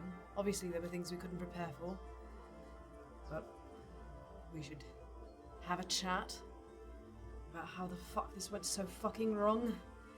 Not that it was our fault, but we can learn something from it, I would hope. Yes. Yes, perhaps once we have an actual pillow under our heads. Not now. And we Not can now. smell the ocean again. Well, I'm not frozen. I don't think I'll ever be able to feel my toes again. And I'm pretty sure I shat myself a bit there at the end. So I'm not comfortable. You're not either, but... I'm gonna turn the attention over to Graven here for a moment, sort of against the wall of the cave, just I'm like feeling the heaviness of it's under my shirt at the moment, but just feeling how that necklace sits on my neck and feeling where it used to be in my hand and concentrating on each time that I've used to heal, whether it was to fix a broken ankle or to literally bring somebody back from the brink of death, just that. What piece of that energy came straight from the relic and what piece of it came from either my mind or my chest to put that energy out. And really trying to live in that moment of healing. someone. And with those thoughts swirling through Graven's head, that's where we're gonna end. I thought for sure we were gonna hear from Kuzni. Multi-class, I thought for sure. Little multi-class, baby. Just a wee little multi-class. Thank you all so much for taking us. There was some slow it downs and speed it ups in this episode of all boy. kinds. Goodness. You You guys worked son your of way. a gun. Some sweaties and some You guys chilies. have reached a point of relative safety here in the Rapra Mountains. Oh, baby. Away from the chamber of the Cold Light Walker and having gotten out of the sort of danger zone of the frost giant passing through. Oh boy, that was a danger zone. The next time that we pick up with the party, I mentioned that this was going to happen. We're going to fast forward in time a little. The next time we pick up with the party, we're going to be out of the Rapra Mountains. No. There's going to be a couple days of sort of unimpeded travel that sort of happen here, whereas you guys Never happened. don't kind of run into any danger, And or we're level 7. and you make your way to Goliath and beyond that. Oh, there's wait, gonna be a little wait, hop- what? There's We're going to be a gonna little be in hop forward. Goliath. Are you gonna tell us where you're gonna tell us where we're going? You're not gonna tell us where we're going. I already tell you. A couple of notes on that. Stupid. Anthony will not be with us next week. Yeah. Both Sorry. he will be and Graven will be finding themselves. A journey. And so we're going to talk a little bit about why Graven sort of peels off from the party briefly during that time. Why do you? Why do you? And we will see Graven when he rejoins. In addition to that, we have a guest for next week. We're we're very, very excited. It's a guest. It's another friend of ours that, A new guest. yes, a new guest. Yes. And Can't wait. I've been dying to have him on the show, and we haven't really found a day that works. But finally, we have a day that works. So it's gonna be next week. Tell him I said what's up. Hopefully, he'll come back, and you'll be able to meet him. But Be Schmaven. Yeah. it's just playing he you. turns around from the wall, and he's like, Graven's alter ego. So we have a great guest next week, so stay tuned to check out the guest stuff. So yeah, we're going to leap forward a little bit. There's going to be more details on that, both with the sort of introduction next week, but also I'm obviously going to be speaking to the players about where they're going to be starting that week. So we mentioned this was coming. This is the first time that we're sort of leaping forward. There's going to be a couple of what definitely would have been rests between then, so things like the Curse of the Ebb Woods will wear off over time. Can I hit long rest?